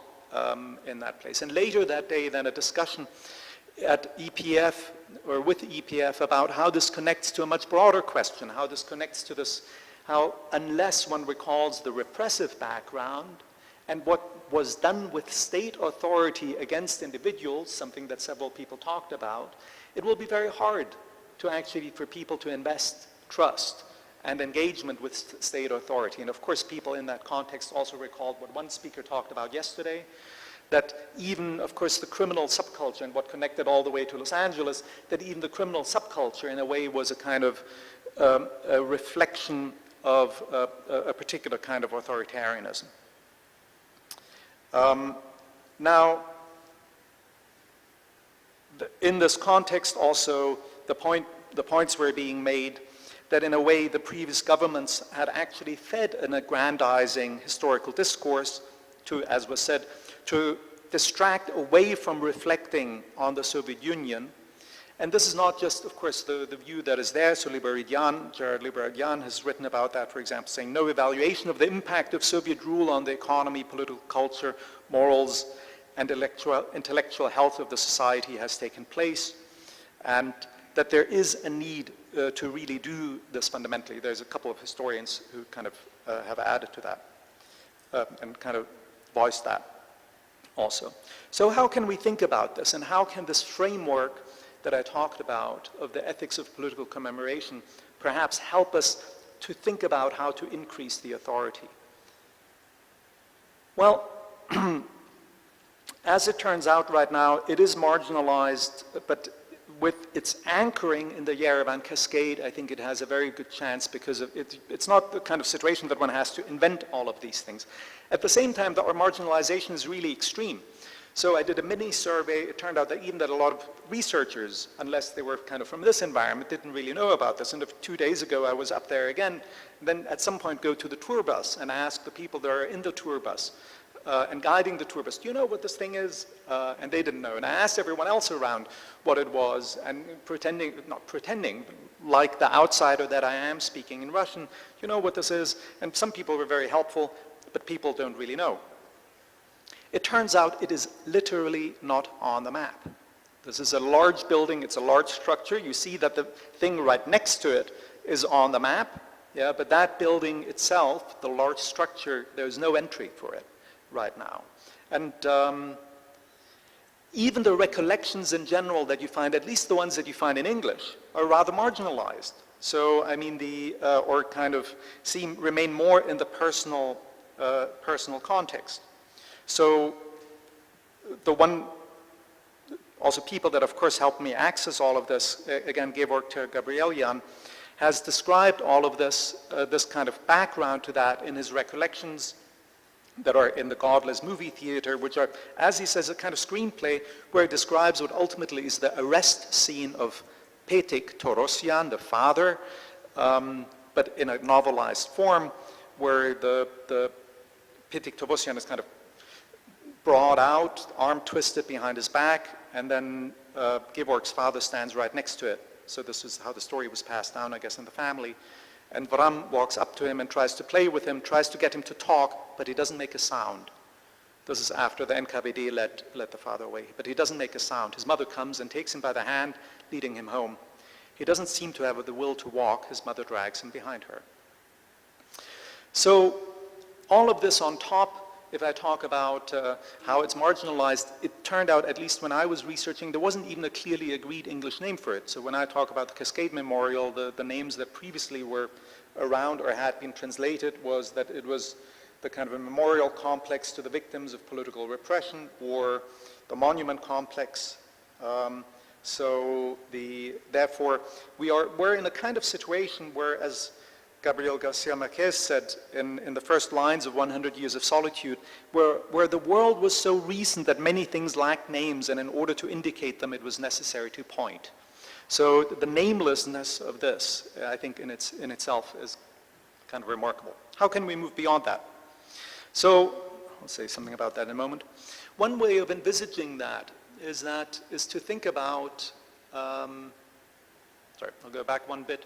So the story, what Georg talked about, I think it's good that these stories are out there,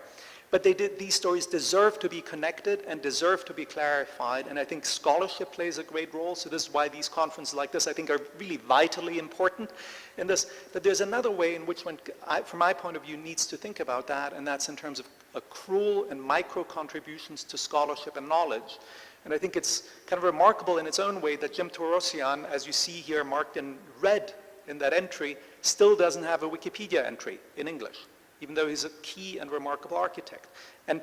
accrual is really what Wikipedia can do, and what people that are interested in this can also bring to that. And key pages on the Armenian entry about Stalin's kind of repressions are also still have this thing in there that says that there's lots to be completed, so to speak. And so accrual, finally, is then also the way that I would think about how can one move beyond the episodic, that only one day in the year this monument is actually open, and at least as a thought experiment of putting the name central and making the reading less episodic. And the proposal that I talk about in the paper is to, what would it be like if the price for admission was reading a name? So that what I did with Konstantin and Sogomon, so to speak, that you were to be there, and there is an electronic gate, and the price of admission is that you once read out a name, so that you, from that point, you can kind of decide, and then you're being let in.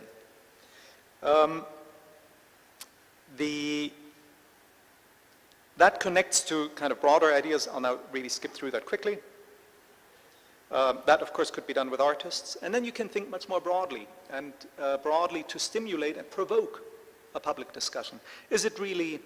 right? Would that not be a great place for Jim Torosian statue that could actually reflect on what happened in the past, and the endless discussion on the question of what to do with Republic Square, which hasn't yet been filled after Lenin was there? Is not Jim Torosian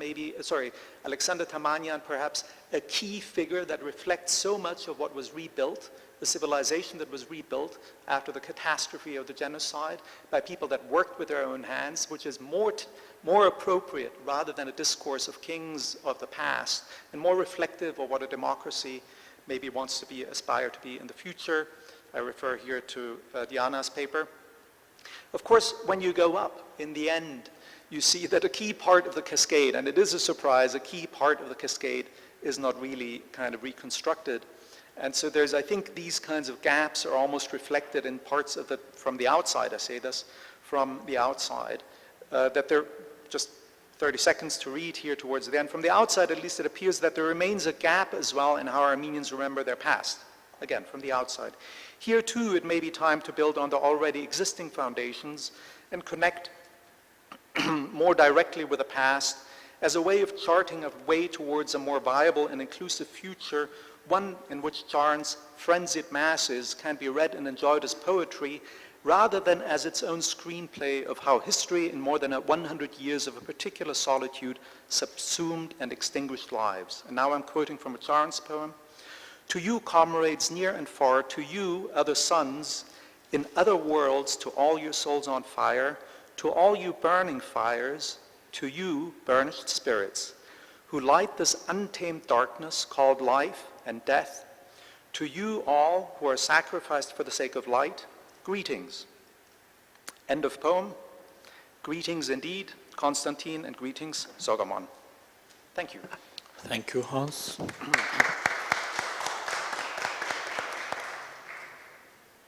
Շնորհակալություն, միջև Հանսը կհասնի իր ականջակալներին, որ թարգմանությունը լսի,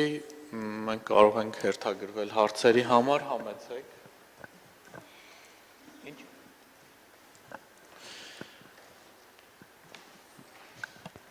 Thank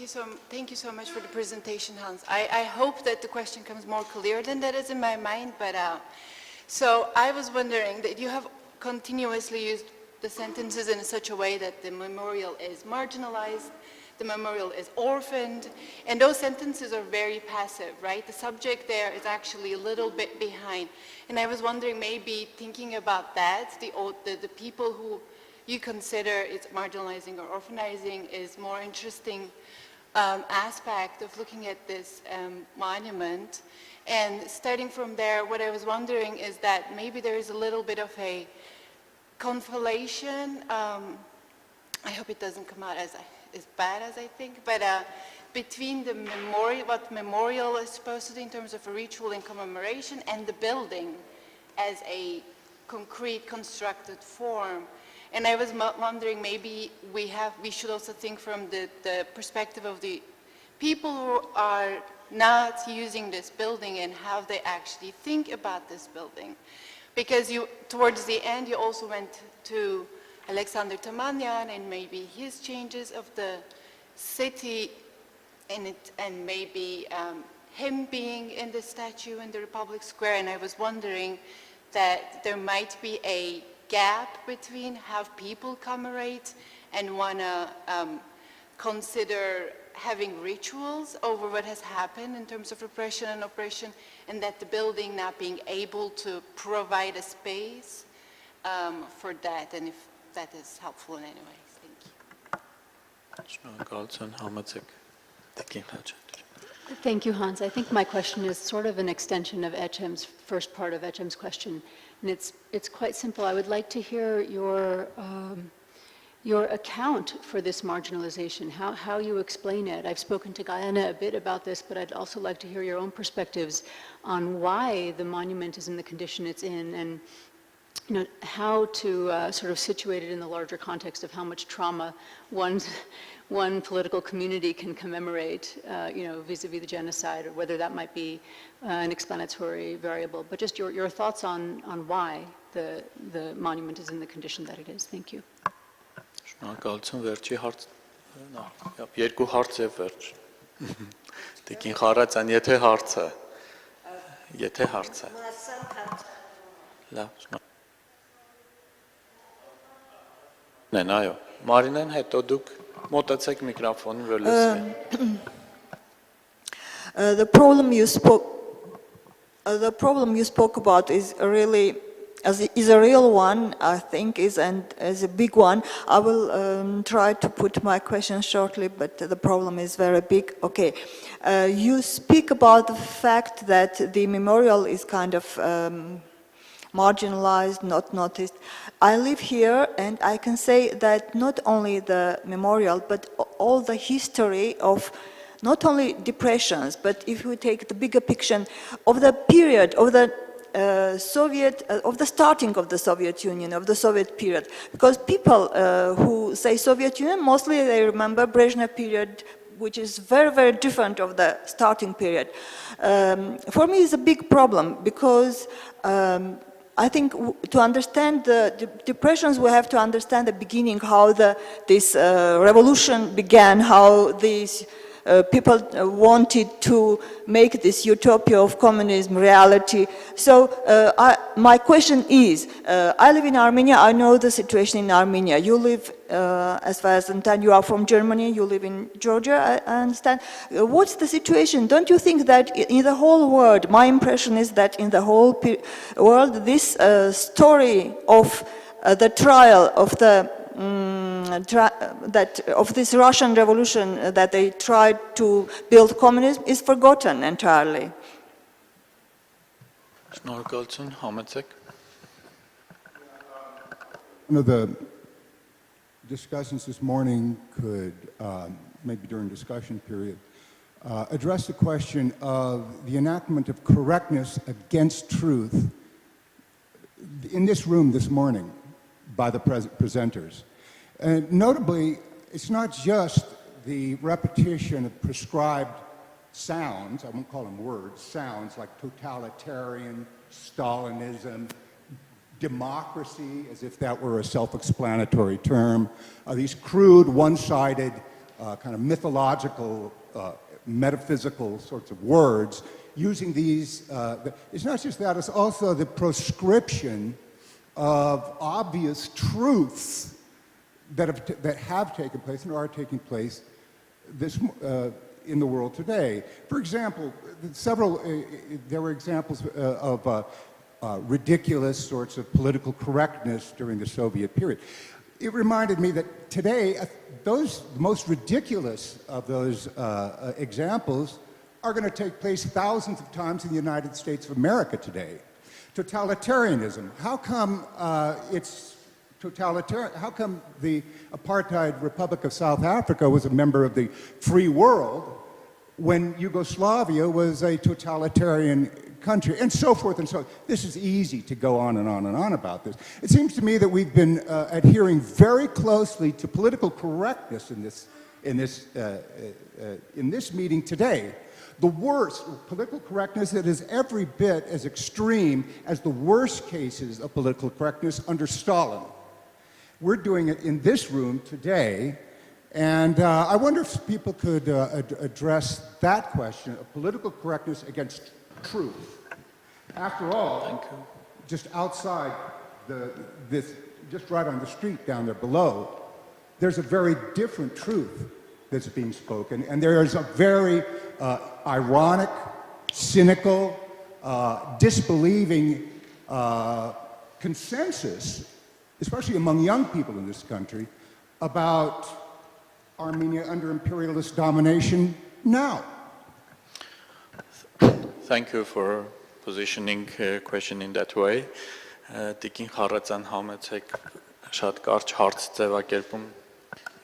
Ավելի ձևակերպում եւ տեղեկատվություն, բանն այն է, որ հուշահամալիրի օրինակը եւս այլ օրինակներով կարող ենք նույն տրամաբանության մեջ նայել։ 30-37 թվականների գործեր օրեր են եղել եւ դրանք մենք անել ենք, որ մի օրում 200-300 նույնիսկ մարդու գնդակահարության որոշում է ընդունվել։ Այդ մարդկանց գնդակահարել են հենց KGB-ի նկողներում։ Մենք մինչև հիմա նույնիսկ չգիտենք որտեղ են մոտ 4500 գնդակահարված մարդկանց դիակները։ Ունենք ենթադրություններ, բայց ստուգապես չունենք այդ նյութը։ Երբեմն բարձրացնում ենք մեր քարտեզը ճշտելու, նաև պեղումներ անելու խնդիրը։ Նույն տրամաբանությամբ մենք ունենք օրենք ԽՍՀՄ քաղաքական բռնությունների զոհերի մասին եւ այդ օրենքի վերանայման լուրջ խնդիր։ Մի անատամ խեղճ ու կրակ օրենք է, որը պարբերաբար բարձրանում է վերանայելու խնդիրը, բայց չի հասունանում մինչև դրա կարևորության ժամանակի հարցը։ Կարծում եմ, որ մենք դեռ ոչ պատշաճ մակարդակով հանրային քննարկում ունենք այս խնդրի շուրջ, ոչ լուրջ մակարդակի հանրային հետաքրքրություն ունենք, ոչ բավարար չափով գիտական հետազոտություններ ունենք, եւ սրանք բոլորը կարևոր խնդիրներ են այստեղ նաեւ դիտարկելու, հասկանալու իսկապես որտեղ է գիտականի, հանրայինի, էգզիստենցիալ զգայականի ճշմարիտի եւ ճշմարտության մինչեւ այն լուծումը, որը քիչ թե շատ կբերի որոշակի տրամաբանական հավասարակշռության։ Հիմա մենք գնալու ենք հուշարձան, հուշահամալիր եւ գուցե այնտեղ մասամբ կարող է շարունակվել այս խոսակցությունը։ Շնորհակալություն, միջև չքննարկենք չենք գնալ։ Դրա համար շնորհակալություն Տիկին Խառատյան։ Մենք շատ ժամանակ չունենք հենց որ կխնդրեմ քննարկողներին շատ կարճ, ես կարճ ամփոփեմ, որ փաստորեն այս պանելում հիմնական մոտեցումները այն էին, որ կար արդյոք ընդհանուր homo sovieticus տեսակ, բայց հիմնական զեկուցողները կանեն մտքին, որ նաև կային դեմ ուրեմն մերժողներ, դեմեր եւ պարոն Թադևոսյանի նոր դիտանկյունը, որ կա ապա սովետականացում, իսկ գուցե շրջանցում bypassing տարբերակը ոչ թե ապա այլ շրջանցում, ապայի մեջ կա արդյոք միտում թե չէ, եւ հետաքրքիր է, որ մենք ի վերջո եկանք այն մտքին, որ խորհրդային, ի վերջո խորհրդային շրջանում ստեղծված հուշարձանը, բռնաճնշումների զոհերի, այսինքն բռնաճնշումներ իրականացնող պետության կողմից ստեղծված հուշարձանը նույնպես մնացել է ոնց որ անտեսանելիության մեջ երկու լրացված կամ թաքցված պատմություն կամ իրողություն։ Ես առաջարկում եմ, որ յուրաքանչյուրս 5 րոպեի հարցերին պատասխանողները 5 րոպեի ընթացքում փորձեն ամփոփեն իրենց ուղղված հարցերը եւ սկսենք առաջի զեկուցումից, պարոն Ֆոկին, համեցեք։ Փորձենք 5 րոպեում տեղավորվել։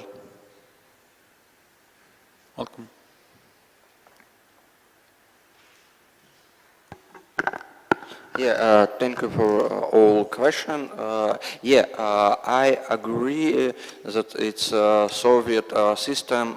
It's a big play different players. And my research to show that people can use everything situation to take for like profit of the Soviet systems, and that's other side that like Soviet system try to use people, I don't know, people idea or people initiative and like that. That's great. That's second question. It's interesting question because it's popular describing about Soviet system. It's by thinking, but for my opinion, that it's we can't find that time of the country when don't have thinking. It's like sometimes it's people, I don't know, go to church but don't believe in God. It's like not Soviet time idea. It's like thinking by thinking all 1,000 years ago. But for it's like Cold War. It's like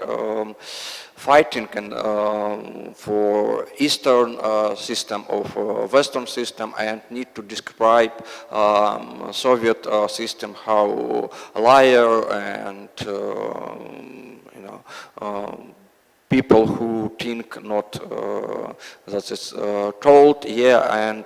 it's all people. It's like other side. All people in the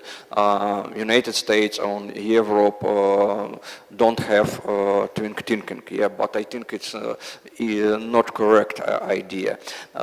This next question. Maybe I don't hear everything, and I apologize about. But about KGB and it's a very interesting topic, and we know in I don't know in situation in Armenia, but I how understand in Armenian KGB archive it's closed now. But in Russian, yes. But in Ukrainian KGB archive, it's opened. But it's interesting. It's people who worked. It's Ukrainian archive. Not big turn in understand Soviet period. We find it sometimes. It's interesting example of Soviet system. But we can't, I don't know, big turn of understanding how work in Soviet system. But yes, interesting who people describe Soviet system, and how I told, and before Soviet sociology we have Soviet KGB sociology, and very interesting. It's last year. It's 2022, my colleague for Oleg Leibovich wrote interesting article about NKVD anthropology, how NKVD worker told and like have interview that's prisoner. It's describe how is like working like anthropology, because think what's where, how you thinking. Yeah, it's like for I don't know. It's Aleksandr described is like inquisitor anthropology. Yeah, it's I recommend that it's article. It's very interesting. It's positive turn. It's like Soviet times. I agree. This idea. It's interesting to in Russia. It's like Soviet times. It's most popular time in Soviet period. It's Brezhnev time. It's like golden era of Soviet history. Yeah, because it's like welfare society. Yeah, we have free education, free medicine, sometimes free house, and maybe have sometimes problem for wear or food, but you can find. Yeah, it's like for farsovka you buy jeans, and your friend to store you buy the sausage or cave. Yeah, but it's interesting, and for me it's maybe Alexei Richak it's correct describe the situation when it's torn to ideological to everyday life. Yeah, people thinking not a big idea. Yeah, we agree to like for international idea, but now I think for my I don't know, my flat, my wear, my jeans, yeah, and to party, yeah, Communist Party thinking is the same, yeah, because we know it's like the Brezhnev like to cars and the East Western thinkings, yeah, and that describes it's all people in Soviet citizen. Yeah, I think it's like a positive turn, and like Soviet period, it's a good idea. Yeah, I agree. Thank you. Շնորհակալություն, եթե հարցտվողները ունեն արձագանքելու կամ շարունակելու անհրաժեշտություն ասեք, եթե չէ, մենք պարոն Թադևոսյանին խնդրենք մի քիչ էլ մատը թափթանել։ Սկսեմ Մարինեի հարցից, որը վերաբերում է արժեքների փոփոխությանը, անկեղծ ասած իմ զեկույցը արժեքներին չէ վերաբերվում, այլ վերաբերվում է պրակտիկաների փոփոխությանը, բայց ես կարող եմ մի քանի խոսքով ասել, թե այդ պրակտիկաները ինչպես էին ազդում արժեքների փոփոխության վրա։ Դրանք հիմնականում, ես չէի ասի, ամբողջ սովետական Երևանի խավերի մեջ էին բոլոր խավերի, բայց որոշակի խավերում դա ավելի շատ, եթե շատ ընդհանուր ձևակերպեմ, ավելի շատ էս ազատության կարևորումն էր, օրինակ ես իմ բանասացներից ում հետ աշխատել եմ, իրենք բառացիորեն ես խոսում էին ազատության մասին, ու նաև պրակտիկաներում մենք տեսնում ենք, հետազոտական նյութը ցույց է տալիս, որ հենց անհատականացվում են, հասկանում եք, առօրյա պրակտիկաներում անհատական ճաշակը սկսում է գերակայել խմբային ու պաշտոնական այդ ճաշակից։ Հիմնականում երևի ես սենց կպատասխանեմ, կփորձեմ պատասխանել ձեր հարցին։ Գալով ցավոք անունը չեմ իմանում տիկինի Ռուբին Ափիրումյանի արդյոք փոփոխությունները դրսից էին թե ներսից, գիտեք ես այդպես չէի տարբերակի, փոփոխությունները զուգահեռ էին, ասենք օրինակ ներսից ամենաէական փոփոխությունները դա իհարկե Խրուշովյան ձնհալն էր, եւ ես նշեցի 20-21-րդ համագումարները, որտեղ էլի, որը կապված է նաև Մարինեի իմ պատասխանի հետ, շեշտադրումը արվում է անհատի կարևորման վրա, մի բան, որ խորհրդային միությունում երբեք չէր արվել, դուք գիտեք, որ հոգեբանությունն ու սոցիոլոգիան արգելված գիտություններ էին, որովհետև բացի կուսակցական կարծիքից այլ կարծիքներ չպետք է լինեին, ու հատկապես բացի Ստալինի կարծիքից այլ կարծիքներ չպետք է լինեին, նույնիսկ կուսակցականը կարևոր չէր, եւ այս փոփոխությունն է տեղի ունենում ներսում։ Ինչ վերաբերում է դրսում, ապա այո, դրսի փոփոխությունները նույնպես մտնում էին խորհրդային միություն հենց ներսի փոփոխության շնորհիվ եւ այդ դրսի փոփոխությունները հիմնականում 60-ականների վերջ 70-ականներին արևմուտքում զարգացած արևմուտքում այդ դիմադրության շարժումների այդ հայրերի եւ որդիների այսպես ասած պայքարի արդյունքում ծնված գաղափարներն էին, որ գալիս մտնում էին ներս եւ ձևավորում էին նոր պրակտիկաներ։ Եվ ինչ վերաբերվում է այն հարցին, թե արդյոք Սփյուռքում ահաբեկչական այդ շարժումները հայկական ազդում էին Հայաստանի վրա, ցավոք դա իմ հետազոտական շրջանակից դուրս է եւ որպես հետազոտող այդ հարցին չեմ կարող պատասխանել, բայց կարող եմ որպես անհատ, որ ամեն դեպքում ծանոթ է այդ երևույթներին, ասել, որ այո, ազդում էին եւ այդ շրջանում նաեւ հենց սովետական միությունը տարօրինակ կերպով թույլատվում էր եւ որոշ, չգիտեմ, ես չունեմ ստուգված փաստեր, բայց որոշ խոսակցությունների, առօրյա խոսակցությունների համաձայն նույնիսկ խորհրդային պաշտոնական շրջանակների կողմից խրախուսվում էր այդ ազգայնական դիսկուրսը ներսում, որը որ կապում են այդպես խոսացողները խորհրդային միության ու Թուրքիայի փոխհարաբերություններ։ Սա զուտ սիրողական կարծիք է, ելի խնդրում եմ որպես հետազոտական կարծիք չընդունել։ Զուտ սուբյեկտիվ խիստ անհատական կարծիք է։ Բայց ասելով ես այդ հարցին չեմ ուզի պատասխանել որպես հետազոտող, որտեղ իմ շրջանակից դուրս է։ Գալով Արայի հարցին, Սանջան, այո, բանը Գիտեք, բոլորն էլ գիտեին, որ ամեն տեղ էլ լսողներ կան, այտենց KGB-ի ականջներ։ Բայց տարբերությունը գիտեք ինչումն է Պապլավոկի ու, ասենք, օրինակ հիմնարկի։ Հիմնարկում կամ կուրսում, չէ, համալսան, բոլորս գիտեինք, որ ամեն կուրսում կան KGB-ի հենց կոնկրետ համար աշխատող կուրսեցիներ, որոնք բոլորի խոսքը հասցնում էին տեղ։ Եվ կար այդ քիչ վստահությունը, դու այդ մարդուն գաղափարական, այսպես ասած, վերացական, այդ բովանդակային հարցեր չէիր կիսել իր հետ ու չէիր վստահում։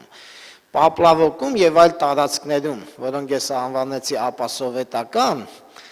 կար վստահության այլ պրակտիկա եւ այլ մոտեցում այդ խմբերի ներսում եւ միգուցե այդ վստահությունն է, որ մարդկանց թույլ է տալիս խոսել հենց այնպիսի հարցերի շուրջ, որոնք այստեղ ես կմոտենամ նաև այն հարցին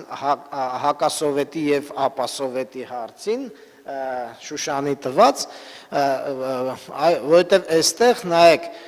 ուղղակի չէին խոսում սովետի դեմ, այլ պարզապես չէին տիրաժավորում սովետական խոսույթները, պաշտոնական խոսույթները։ Ինքը էլի հակասովետական էր խորքում հասկանում եք, բայց ինքը արտահայտված հակասովետական չէ։ Դրա համար իր դեմ չէին պայքարում այդ նույն KGB-ականները, ասենք օրինակ Պապլավոկում, եթե դու այդ շրջանում խոսում էիր ռոքից, չնայած սովետական միությունում ռոք արգելված խմբերի ցուցակ է հիմնարկներին տարածված, բայց օրինակ Պապլավոկ հաստատությունում այդ ցուցակը չէր ասել։ Եվ Պապլավոկը չուներ կոմունիստական կուսակցության տեղական բջիջ, ի տարբերություն, ասենք օրինակ հնագիտության ինստիտուտի, որը ուներ պարտկոմ, կամ ցանկացած գործարանի, որը ուներ կուսակցական բջիջ, որտեղ եթե դու այդ թեմաներով խոսայիր, քեզ կարող է արդեն կանչեին իրանց մոտ եւ այլ, նույնը համալսարանի ներսում, Ինչ վերաբերում է այդ վերևներին նամակ գրելուն, այո, իհարկե, ամենտեղ է դատապարտվում, այստեղ գիտեք խնդիրը որն է, խնդիրն է նա, որ վերակառուցման շրջանում այդ հայտարարված ճշմարտության ու պրակտիկայի հակասությունն է, ես ուզեցի ցույց տալ, որ Գորբաչովը պերեստրոյկա հայտարարեց, այսինքն ասեց, որ բոլորդ կարող եք ազատ խոսել, որովհետև մինչև Գորբաչով բոլորս հասկանում ենք, որ անիմաստ է նամակ գրելը։ Ինքը ասեց, չէ, Ժորժ ջան, անիմաստ չի, շատ իմաստ ունի ու շատ խրախուսվում է։ Ու ես մեր ընկերն էլ միամիտ վեստեց ու գրեց։ Պարզվեց, որ Գորբաչովն էլ է խափում, այդ վերակառուցումն էլ է սուտ, այսինքն նույնիսկ վերակառուցման փուլում այդ հայտարարված ճշմարտության ու ճշտի տարբերությունը պահպանվեց։ Այս է խնդիրը։ Ես շատ կարող եմ նաև բանել, բայց գալով Շուշանի վերջին հարցին դրանով ամփոփեմ աղբարի տուն եւ ապասովետական մասին խոսացի, չէ՞ Շուշան, աղբարի տուն եւ տուրիստի տուն տարբերության։ Նայեք, բոլոր տուրիստի տները դրանք աղբարների տներ էին, որովհետեւ ոչ աղբարը չէր կարող տուրիստ գնալ։ Խոսքը չի վերաբերում սպեկուլյանտին, սպեկուլյանտը կարող էր գնալ ուղեգրով հատուկ արևելյան Եվրոպա, ասենք օրինակ Ռումինիա, եւ այնտեղից բերել ռումինական ապրանք, բայց ինքը չէր կարող ամերիկական, ֆրանսիական ապրանք բերել։ Ամերիկյան, ֆրանսիական ապրանք մենակ տուրիստի տանն էր։ Եվ այն տուրիստների, ովքեր որ լինելով աղբարներ, կարողանում էին գնալ եւ գալ։ Եվ մեկ էլ այդ հարցին, թե ինչպես էին աղբարները, նորեկողները այլ ձև ազդում, ասեմ, իրենք շատ պրակտիկաներ են փոխել, եւ ես այստեղ չկարողացա խոսել, բայց ասեմ 70-ականները այն տարիներն էին, երբ որ աղբարները որոշակի ադապտացվեցին Հայաստանի հասարակությանը, եւ դա բերեց նրան, որ իրենք սկսեցին արդեն որպես ադապտացվածներ իրենց պրակտիկաները հանգիստ տարածել ու ընդօրինակել։ Օրինակ մի հատ կարճ օրինակ բերեմ, որպեսզի հասկանալի լինի եւ ամփոփեմ։ Մեր թաղում կար մի բան աղբար, որին ծաղրում էին տղամարդը զոնտիկ մականունով։ Ինչի համար, որովհետեւ Երևանում այն տարիներին տղամարդը Էդիշ տղամարդ, որ արևի ժամանակ զոնտ բռներ, ինքը կինն էր, սկի կանայք չէին բռնում, հա, դրա համար են մականուն էին կպցրել, զոնտիկ։ Ես տեսել եմ այդ զոնտիկի աղջկան, որին էլի զոնտիկ էին անվանում, ու ես չգիտեի ինչ եմ, ժառանգաբար անունը փոխանցվել էր, հասկանում եք, բայց ամբողջ խնդիրը նրանում է, որ այս զոնտիկները մեր թաղամասի մարդկանց վերջապես սովորացրեցին, որ անձրևի ժամանակ ամոթ չի տղամարդը բռնի, իսկ իհարկե տղամարդը ծաղկավոր զոնտ չէր բռնում, սև էր բռնում, բայց միևնույնն է սկսեցին զոնտ բռնել, որը այդ շրջանով արևմտյան պրակտիկա էր, հասկանում եք, այսինքն այս մի օրինակով ես փորձեցի նաև այդ մասին խոսել, շնորհակալություն։ Շնորհակալություն։ Ես մեկնաբանություն ունեմ աղասի ասած հետ կապված, եթե կարելի է ոչ թե հարց դրա համար հարցի ձևով չտվեցի, երբ որ Յուրչակի գիրքն էի կարդում, անընդհատ ինձ բռնում էի այն մտքի վրա, որ ինչքան տարբեր է մեզ մոտ այդ պաշտոնական հանրային տարածքները եւ այդ բաժանումը ապասովետականի եւ հակասովետականի իրանք ներթափանցում էին ոչ միայն քո նշած Պապլավոկ եւ այլ տեղեր, որոնք այդ իմաստով միգուցե նույնիսկ ավելի վերահսկել էին, որովհետեւ երեք մենք Սովետ քլաբում իմացանք պատմությունը, թե ինչպես Արմենիան երբ որ դառնում էր մարյոտ, քանդելուց տեսան, որ ամբողջ պատը ժուչոկների մեջ էր։ Ուրեմն այլ նույնիսկ պաշտոնական տարածքներում, նույն Երևանի պետական համալսարանի կոմերիտականների ժողովի ժամանակ մեր գոլեգաներից այն ժամանակ Արթուր Սահակյանը իրանից եմ հիշում, չէ, իր համակուրսեցուց եմ հիշում պատմությունը, որտեղ իր մասին էր պատմում, հերթական անգամ քո ասածով մարդիկ փախել էին եւ բեմից վարողը ասում է ինչ պատիժ պիտի հասցնենք նրանք ովքեր որ փախել են ու Արթուրն վերջի շարքերից դանդաղ են բնորոշ ձևով ասում է զրկել իրավունքից մյուս նիստերին գալու։ Այսինքն ինքը ամբողջ այդ բանը դարձնում է ֆարսի ու բոլորը ծիծաղում են եւ դրան չի հետևում որևէ պատժամիջոց, ուզում եմ ասեմ այդ խաղը որ խաղում են այդ տարածքներում նույն չափ հասկանում են եւ խաղացվում էր, այսինքն այդ ապասովետականը այս իմաստով երևի թե շատ ավելի լայն տարածքներ ուներ, քան այդպես վարչականի եւ ոչ վարչականի մեջ կարող ենք բաժանել եւ հակասովետականի առումով, ինչպես նաև ապասովետականի եւ այդ իմաստով ազատ հանրային տարածք տարածքներ, երևի մենք պետք է հաշվի առնենք նախ եւ առաջ ընտանիքները, տները, խոհանոցները, բալկոնները, որոնք չէին կարող լսվել, որովհետև հարմար չէր։ Ես հիշում եմ 88 թվականի շարժման հետ կապված Լևոնենցից եմ այդ պատմությունը հիշում, որ իրենց տանը շատերն էին հավաքում, երբ որ կարևոր զրույց էր լինում,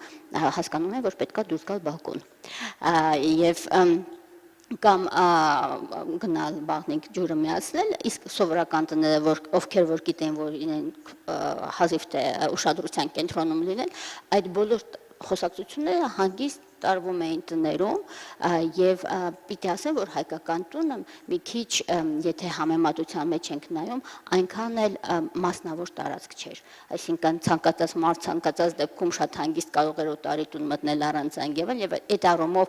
տան տարածքում հանդիպել շատ անծանոթ մարդկանց ինքը գրեթե նույն հավանականությունը ուներ, ինչ որ սրճարանները եւ այդ իմաստով էլի այս տարածքը այդ առումով կարելի է ավելի լայն նայել եւ մի բան էլ այդ սպեկուլյանտ, դերձակ, ֆարսովշիկ եւ մնացածի հետ կապված, այստեղ մենք գործ ունենք ոչ միայն այլ էսթետիկայի, որը ապա խորհրդայնացնում էր, այլ խորհրդային դեֆիցիտի խնդրի հետ, որովհետեւ այդ նույն տարածքներում մենք շատ լավ գիտենք, որ վաճառվում էր ոչ միայն դրսից բերված ապրանք, այլ հանրապետության մի տարածքից մյուս տարածք չմատակարարվող ապրանքը, որակյալ ապրանքը, երբեմն ուղղակի անհրաժեշտ ապրանքը դպրոցական ֆորմաները, ես հիշում եմ, որ խնդիր էր լինում եւ գնելու համար կարիք ունենք զգեստը, որ պետքա ֆորմալ լիներ, մի քիչ որակյալը, նույնիսկ այդ նույն բանը վերարտադրում ես էսթետիկան, բայց որակի հետ կապված կամ ուղղակի բացակայության հետ կապված դիմում ես նույն ալիքների եւ այդ նույն ալիքները սպասարկում են չմոռան, եթե ես ճիշտ գիտեմ պատմությունը, միգուցե սխալ գիտեմ, Լֆիկ Սամոյի այդ Լֆիկ մականունը այդ նույն դրամաբանությունից էր կամ ընդհանրապես Հայաստան գողացածը մենք գիտենք մեր բոլոր գործարաններից մեզ այս վերջերս Դիլիջանի կարել ֆաբրիկայի հետ ուսումնասիրում ենք, ասենք գնում էին հանրապետության ուրիշ տեղ, տեսնում էին այն ապրանքը կամ իրանք էին տանում վաճառում են, այդ նույն համակարգը գործում էր եւ սա ոչ միայն մոդայի կամ այլ էսթետիկայի մասին է, այլ ավելի շատ դեֆիցիտի մասին է սովետական։ Շնորհակալություն։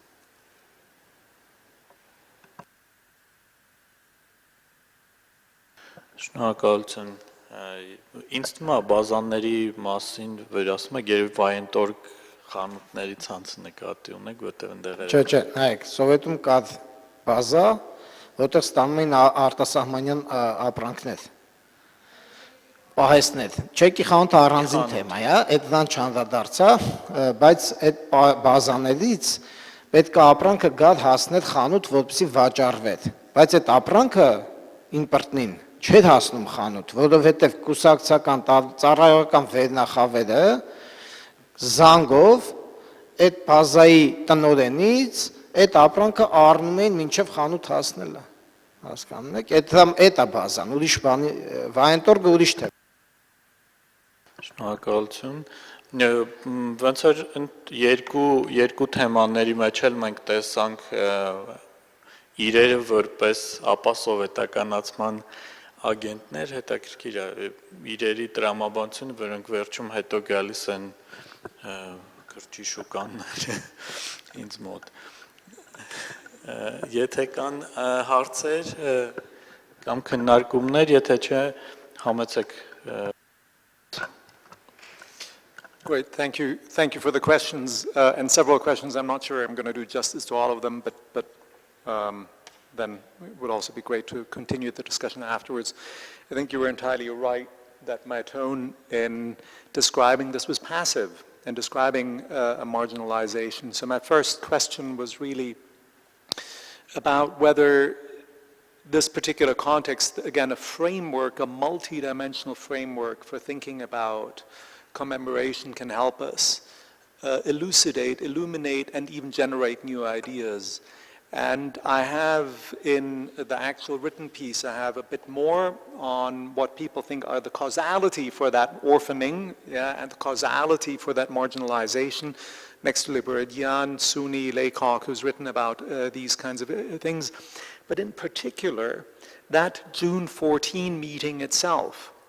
which I think was very interesting because people talked about, mixing various metaphors, if you will, that we didn't build that wall. We didn't build a wall from which the kind of a violent culture of the past, from which we could keep that out. And then the people that, I didn't mention this just for time reasons, but the people that participated in that debate, some of them had been people that had been bringing issues to the European Court of Human Rights. So people that were really directly, about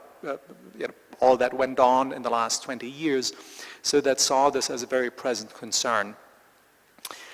In that way, I think that June 14 arc was the right way of rendering that and also of limiting what I can credibly say as an outsider about that. And that was a deliberate choice as a kind of building that arc. In some ways reflecting Ivan Denisovich, so we have one of the core texts of that period that describes repressions is the arc of a single day, and I think you could almost argue that there are several texts that reflect exactly of big rupture or texts of a single day. Mrs. Dalloway as a kind of way of reflecting and dealing with something that is so present in so many ways and that reaches much further than reaches way in the past, as you have said, to the kind of Bolshevik revolution and broader things. And so the question of how can we contain all that past? So how can it be, I have one thing that I write about in the book about contained unfathomability. We want it both, we want things to be limited in some ways. The past shouldn't overwhelm us entirely, so Laurie, what you talked about, but it should at the same time still move us at key points. And so there is a paradox there. There are limits of language there. There's a particular importance of art there, which is why I think the connection at the bottom of the Cascade Memorial, we have fantastic art to engage with these, and maybe art as a way of speaking about things that in the end remain very hard to talk about is the right way. In that way, in terms of how do we look at history, that was a discussion on the June 14 as well. What's the relationship of genocide to that? And there's ways in which there isn't a relationship because the genocide stands out, and we have these discussions in Germany where we as perpetrators talk about what are the relationships, say, of the Holocaust or the Shoah, as I think is the better name for it, to German acts of colonialism. But I think the kind of multi-directional history that some authors have written about, there's maybe too theoretical debate, but that I would talk about in the ethics of political commemoration helps to conceive of some of these things. And it is connected, I think, to the present day. A piece of the discussion I left out, I might have been very contentious because it's only one sliver, but that I left out, and that's in there, was the brief debate that I only followed briefly about the letter of Serge Tankian decrying the divisions within Armenian society. I'm quoting, that division, violence, and treasonous condemnations have over time metastasized and gotten way out of hand. And he talks about the genetic code of Armenians, and I wonder whether either you think it's a genetic code, then you need genetic technology to change it, or you think that maybe particular silences are silences that should be addressed, and maybe they aren't. But that allow us to talk about certain things. And if you want to phrase it positively, I think there's opportunities there. There's opportunities, especially also for younger researchers, to uncover what I think is a treasure about Jim Torosyan and find these things. And in the fractures, there's a temptation, we have that everywhere, of telling stories of heroes, but in the fractures of Charant's life, of being, of course, a Bolshevik early on, and even in that poem, but at the same time of what then happens, I think there's a lot to uncover, and there's a lot to uncover. We were talking before about Bulgakov, about the role of women in this, the role of Charant's widow, and the fractures of that life, and what that's like. And again, I have a little bit in the article about it, and took the tour with a granddaughter, and the role of women more broadly, and of course it's partially recognized with Nadezhda Mandelstam and the wife of Bulgakov, but how this isn't just one male, and I don't want to kind of go for the standard language there that maybe is a bit overused, but one male hero that then comes into a role of a saint, more or less, but there's people around them that have really been kind of hit in very deep ways, and that story, I think, needs to be recovered. Now then there's a question, what's our responsibility as academics? And I have a view that's a minority point of view, I concede that, and I think we have huge responsibility to society, because this isn't just a space, so to speak, for academics, and connecting to what the gentleman said. I do think many, and maybe with a slightly different way, many students are highly alienated. And why are they alienated? My theory is in part because they experience the world where there's an academic discourse that they can't really take part in, and where they're supposed to be learners and just sitting there. And I think my experience, when I involved my Georgian students and I said, okay, it's 20 minutes to 7, by 7 o'clock, let's have the Wikipedia article for the writer's house in Georgia, in Tbilisi. That's a very important house on that street. The Aghasi Khanjian was also murdered, most likely by Beria, the first secretary in 1936, and one of the writers, Paolo Iashvili, that's a longer story, but connects to lots of things that were said, shot himself to avoid persecution. So we, I think, have a responsibility, and the amazing thing is that we have the opportunity. So the classical notion of the university, and I know I'm talking about lots of things at the same time, but the classical notion of the university is teaching and research. The Academy of Sciences is actually a bit unusual in that kind of setup as only doing research, but teaching and research. And now we have the opportunity to contribute to the community, contribute micro contributions to knowledge, and that wasn't possible before. It wasn't possible when I was a student. And so Marx's ideas about alienation and about means of production really matter, and in a country where knowledge is scarce, I think that matters as well. And connecting maybe back all the way the arc to the beginning, why was it marginalized? I think one of the things that we can observe in some of these countries, and that's from very far away, my impression in Armenia as well, we often have constitutions now where we only assign a ceremonial and symbolic role to the president. And then the question is, do we see that as an only, or do we actually strip the only away and say that symbolic role is incredibly important? And I think citizens demanding of a president that has a symbolic role, that they actually use that symbolic role to have discussions and to oversee discussions. And again, I can talk with fairly deep knowledge in Georgia, where there's been a total failure of 2 presidents to talk about what to do with the Stalin Museum. And there's something where presidents think they're just there to shake hands of visitors and hold speeches from time to time rather than accompany a process. Of course, Germany has a lot of resources, has a lot of guilt that it needs to deal with, so there are examples there, but Ireland has also examples, and I think looking to other countries of a president who's actually helped to shape a debate. And so thinking of these things as, yes, the scholarship is a key, and that's what we talk about here, but scholarship takes place in an incredibly privileged environment. In the end, we get to talk about things that we're, as the gentleman said yesterday, we research what we're interested in. That's a very, very lucky position to hold, and I think from that flows an obligation to think about how can we impact and how can we bring things back and a discussion back into society. Շնորհակալություն, արձագանքներ կան։ Ես նորից մի փոքր մեկնաբանություն ունեմ, քանի որ այդ միջոցառումը որոշ չափով ես նաև նախաձեռնողներից մեկն է եւ 2013-ից առնվազն մենք ինչ-որ բաներ այնտեղ այդ օրը անպայման անում ենք, իսկ այդ օրը մինչև մեզ էլ մարդիկ հավաքում էին եւ դա սովորաբար բռնաճնշվածների ընտանիքի անդամներն են կամ անձամբ իրենք են, եւ մենք օրինակ ունենք բացարձակ դասական օրինակ կոմունիկատիվ կամ կոլեկտիվ հիշողության, որը դեռևս չի դարձել մշակութային հիշողություն, եւ որպես հետազոտողներ կարող ենք արձագանքենք այս անցումային փուլը, որը ցույց կտա, թե սա ինչ անցում է, կոլեկտիվից դեպի մշակութային, թե կոլեկտիվից դեպի մոռացություն։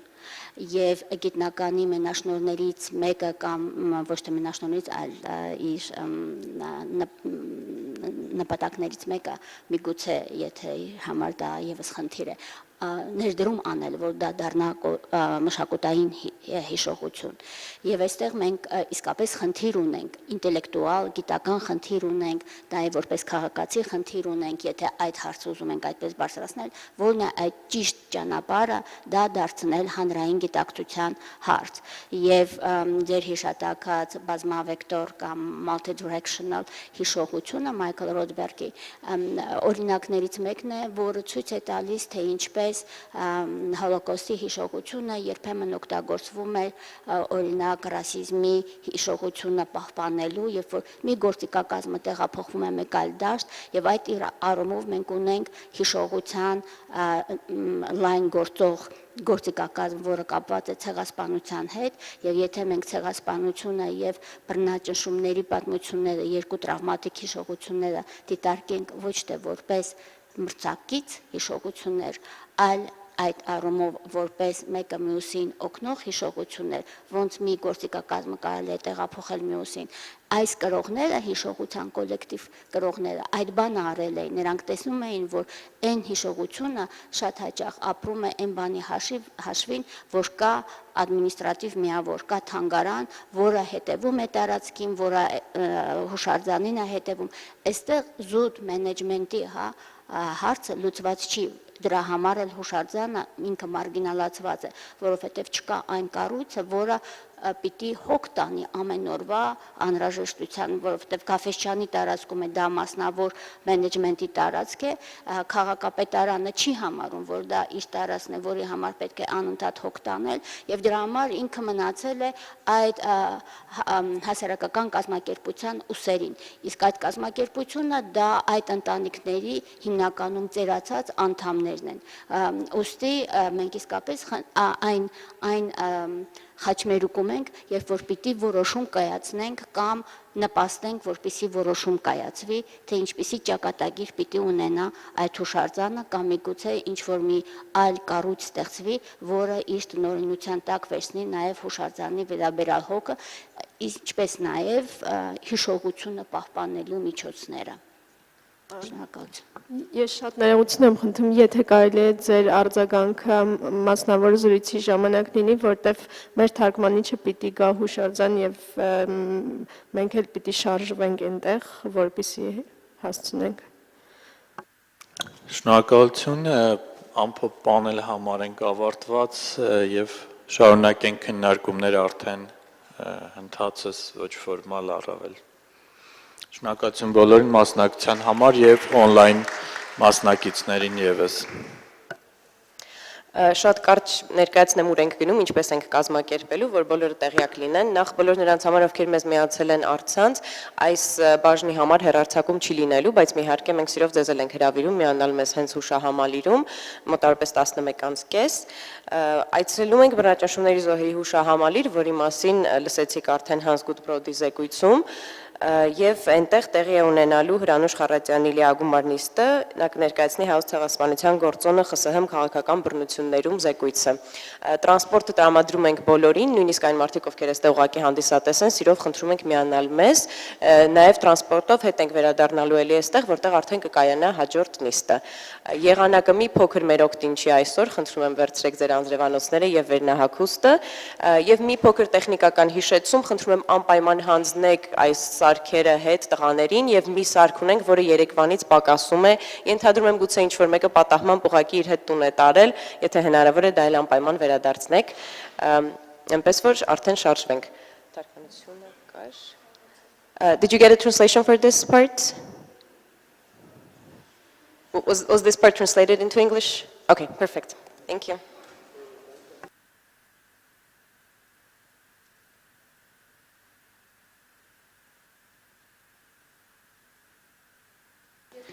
Անձնական իրերը կարող եք թողնել դահլիճում, դուռը փակ է լինելու. If you want, you can leave your personal belongings inside